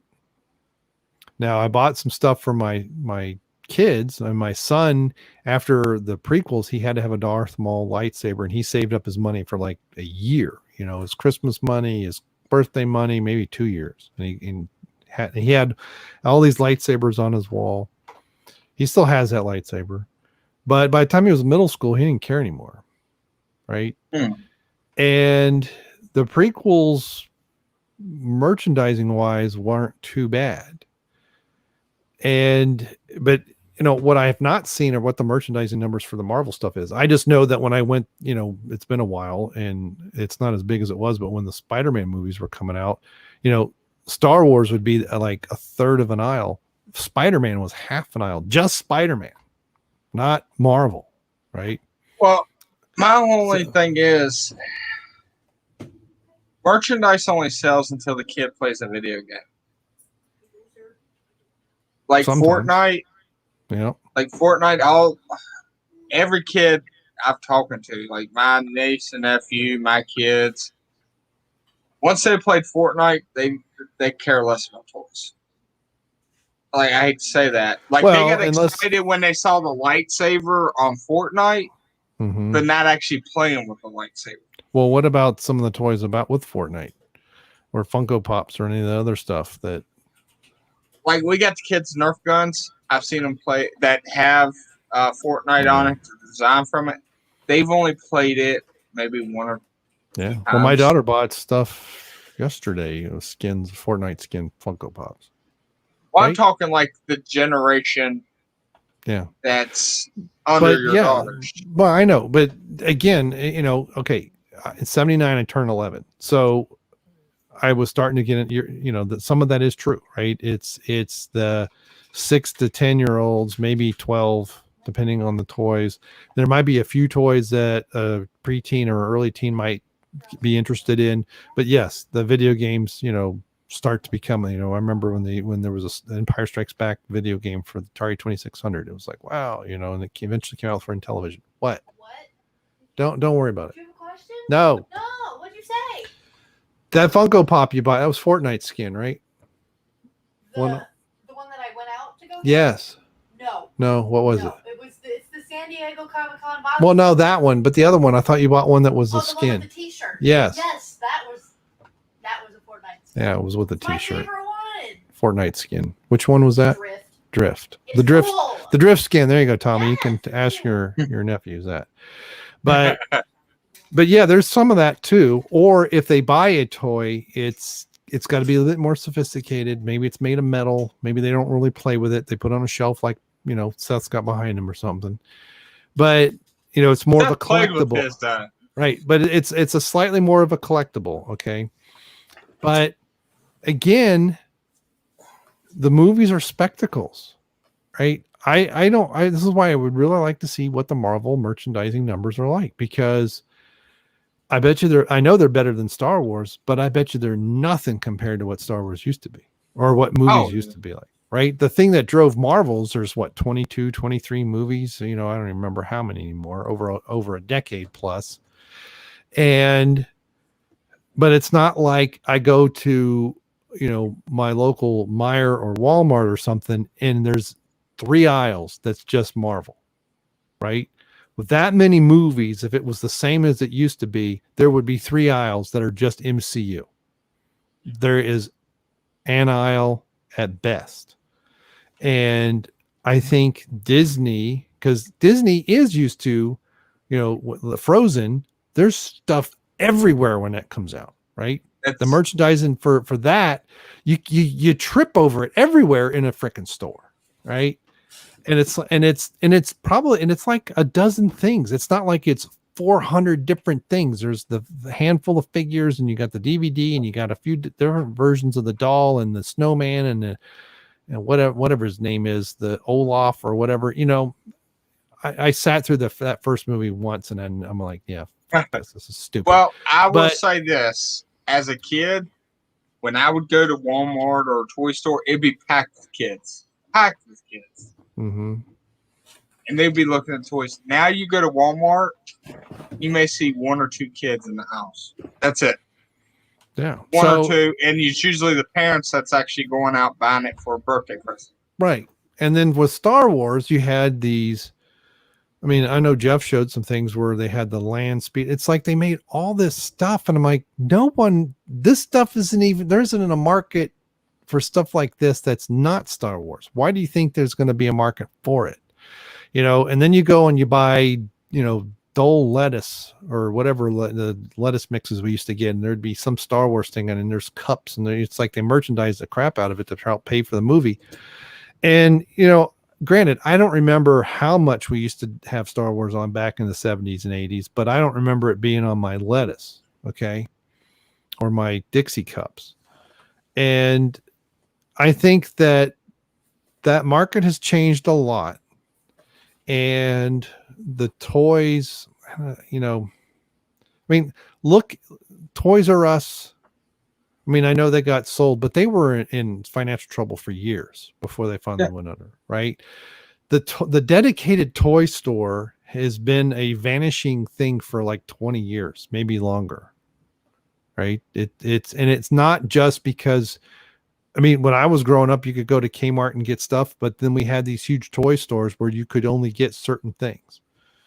And I know how to fix it, though. I know how you can fix it. If they would make toys where when you bought the toy, you had a game and you wanted that character or the item you bought for that character on that game, it come with a scan card. Like, let's say you had a game where it was like Grand Theft Auto, where it's just free open world. Mm-hmm. And you had the Bionicle Man, and it came with a little scan card, and you could scan it and play as the Bionicle Man. That's the only way you can get it there. If you wanted to play as kids, Chucky, definitely, yeah. As for older kids, definitely, yeah. Well, there were things like that in WoW where you could buy figures and then scan them, and you could get different skins. Yeah. They tried to do it with Skyrim. Yeah.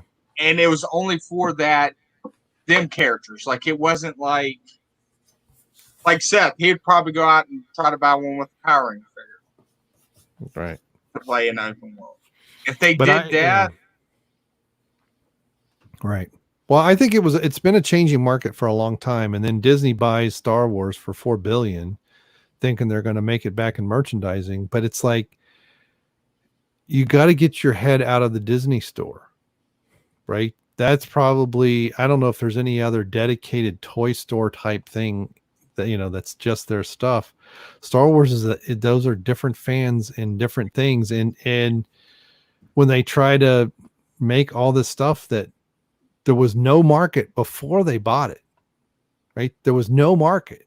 There was a market for certain things. And then on top of that, you make horrible movies with forgettable characters who many of them aren't even characters. Mahler, I was rewatching his part 3 of his Force Awakens breakdown. That's going to take, he's going to be retired before he finishes this thing. Part 2 was over a year ago. But, his thing about Maz Kanata is she's not even a character. She's a plot device. And there's a bunch of characters like that, right? In many ways, what was it? Gwendolyn Christie played Phasma. She's more of a plot device. She sort of is a foil for Finn in The Last Jedi, but just for like 4 minutes, right? She's total 4 minutes. Right. And it's like, they could have had, if those two would have fought, instead of him fighting with the lightsaber with some random trooper, he fights her. She gets hit by the bowcaster, which basically knocks her out. Like you see her kind of get up slowly or something, doesn't kill her. Then the Last Jedi confrontation has a very stronger conflict, but they didn't give us any characters. And then the ones that they gave us were caricatures of the old ones, right? Han Solo, the deadbeat dad, Jake Skywalker, and, used up Princess Leia. Now, a lot of that was because Carrie Fisher was quite not right, but they didn't give us any characters. Kylo Ren was the closest thing we got to a character in the whole sequel trilogy.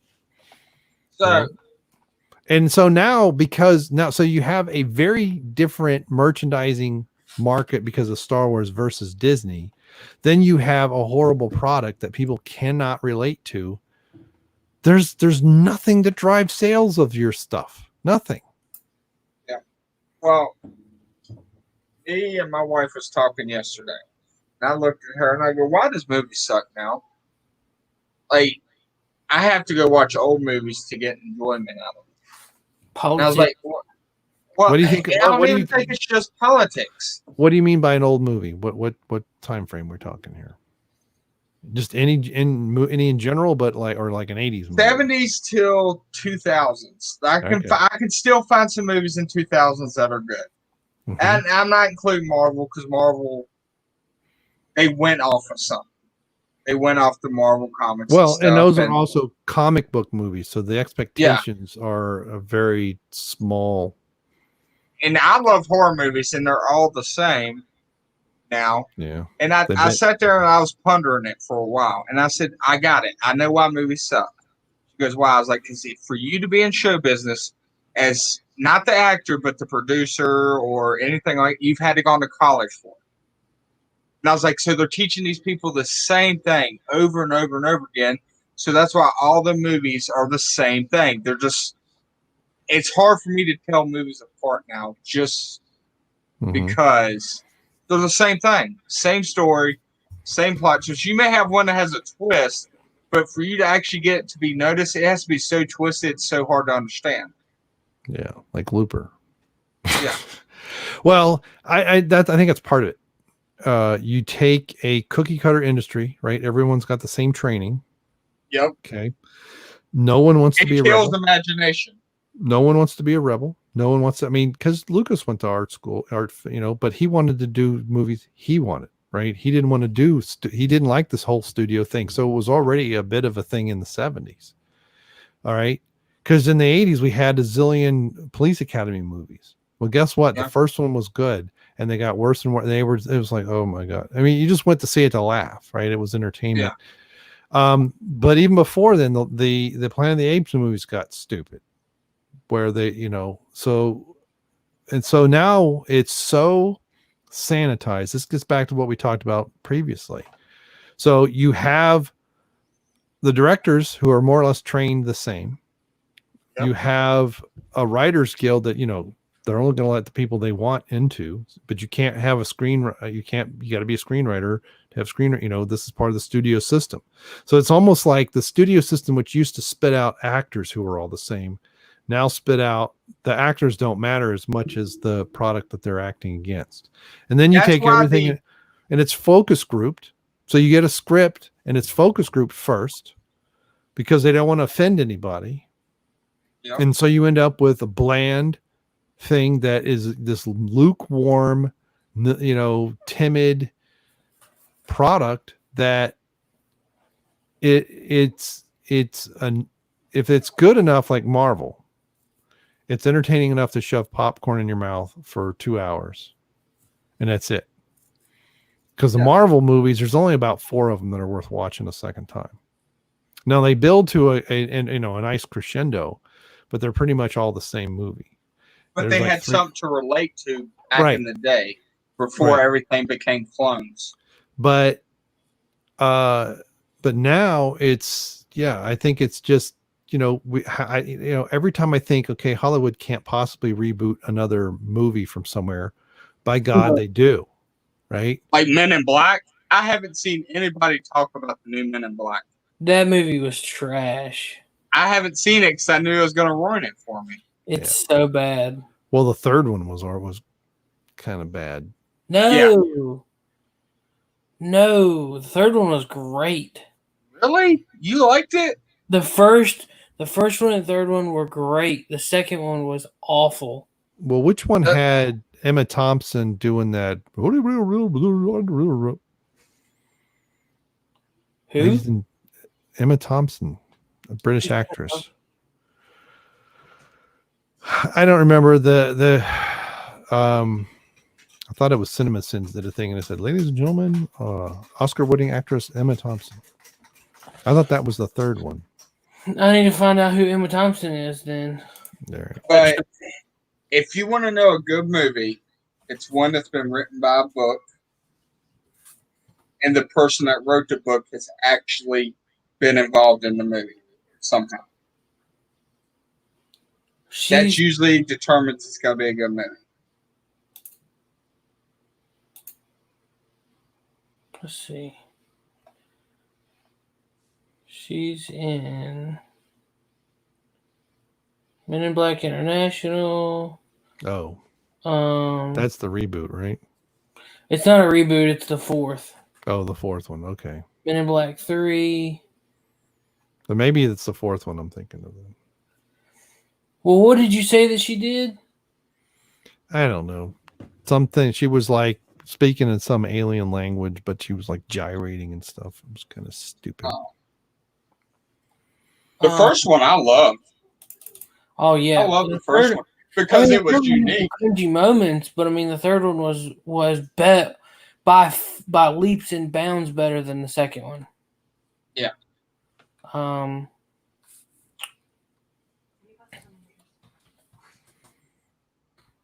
Yeah, the second, I thought the second was okay. That's when he retired and he had to come. And I think kids are catching on to it. It was one of those, I didn't really think they needed a sequel. I like to just end it. Because my daughter would rather watch YouTube than Frozen. She's done caught on to, she would rather watch people doing stuff or little skits that people have made than watching something that Hollywood has made. Well, that's why they're trying to do, to get more and more people on the. He never shared a single. I love this movie. Yeah, you're gonna get some copyright strike. Very good. Well, and not if we keep talking over it. Yeah. Well, this movie's from Men in Black 3. Thank you. Yeah, is the eulogy scene. That was your eulogy? He was a good man. There's your credit. Yeah. Other life forms. But when I told the Phoenician zygote about she's talking about a translation. I'm going to repeat. And I'm Oh, yeah. Yeah. I just love the expression on his face. He's like, "What in the world?" Yeah, this is what they made fun of. Yeah.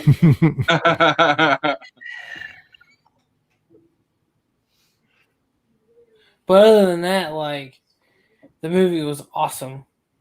It's just so sad. Yeah, I don't know if I've ever seen the third one fully. I remember not liking the second one. That's probably why I was like, I'm tired of it. It's definitely. Why do I have more headspace when I'm smaller? Must be squished. Anyway, What was your let's second wrap up. thing, Seth? Oh, I was just talking about how that Chinese movie theaters are limiting their playtime for movies. I don't Why know. would you do that? That would encourage people to come all at once. Well, no, they're just limiting like run times. Oh, So like they don't want people in there. And it never says for sure, but they've got the people reporting on it. I've done cut it out, but I mean, they say that it's either an hour and a half or 2 hours. So like movies that run too long, like are they cutting them off? All right, Yeah. see ya. Middle of third act. Take care. I want to bring one topic up. I sent it to Seth. I don't know where I did with my phone. But did you see the Netflix thing I sent you? Maybe. Apparently, if you're in a different country, you get different selections. Yeah, we've known that for years. I didn't know that because you know Family Guy's on most Netflix except for the U.S. Yeah, that's why Prime has the VPN stuff, so you can. Although I think it's tied. Some of that stuff's tied to your account, not just from where you're coming from. Yeah. Yep. I thought that was crazy. I was like, we're paying the same as them, and they get more selection. A lot of it depends on what the licensing is. What's the licensing agreement with the studios say? They might say you can't show it in the US until this date. You know, it's like, why do certain shows end and like 3 days later the whole season's on Netflix, and then another show, same network, you don't get it for 6 months. Yeah, that's true. Or more. It's gonna be on Blu-ray first, and then whatever. The people who want the Blu-ray are gonna buy the Blu-ray even if it's available streaming. Yeah, it's, and then I say, and that's one of the things that Seth was talking about Star Wars in the movies. I think a lot of it's coming to Disney Plus, and if they keep this, the C word over our heads, in particular, if things that happen in November, despite their best efforts, they still can't steal it. I bet you we're going to have things until there's someone else in the White House, and then magically they disappear. Actually, well, I'll talk about this after the show. But and then with Disney Plus and all that other stuff, I mean, all these streaming services have to shake out. Yeah. Right. And yeah, I wouldn't be surprised if we get movies. Oh, you got to have Disney Plus. You got to have the $30 a month one to see this movie. Sounds like Hulu to me. Yeah. Or, well, and this happened. I've talked about this before too, but this happened to me on Netflix with streaming when I added my Xbox, because Sony owns Stars, and Sony and Microsoft were in a pissing contest at the time, and there was all this streaming content from Stars. It was different stuff. It was Spartacus and some other things, because I was watching some of it. And then because you could get it for PlayStation, but you couldn't get, and you could get it for Wii, but you couldn't get it for Xbox. Well, one day we had Xbox 360 hooked up the TV, and I went, oh, there's an app there. I need to register it with my account. And that's when you had to go in and it'd say such and such is trying to access, and you had to verify and do all that. All the Stars content went away. because I had an Xbox connected to my account. So I still have the original Wii, and you used to be able to have Netflix on it, and they took it off. well, we have it. It was on a CD that you had to, or DVD. You had to put in they had the program on it. It had to run off of that, but it was only like 720p or something. It wasn't very good resolution. No, I just thought it was funny. Because I had it in my daughter's room so she could have Netflix in there, and she came and got me, and it says, by Tuesday you will no longer be able to use Netflix on this device. I thought it was funny. Yeah, I don't even know where our Wii is. You got anything else? Because it's almost midnight, and I should have been to bed an hour ago. Yeah, I think we're good. Yeah. See y'all. Bye. Good night, everybody. We'll be back next week.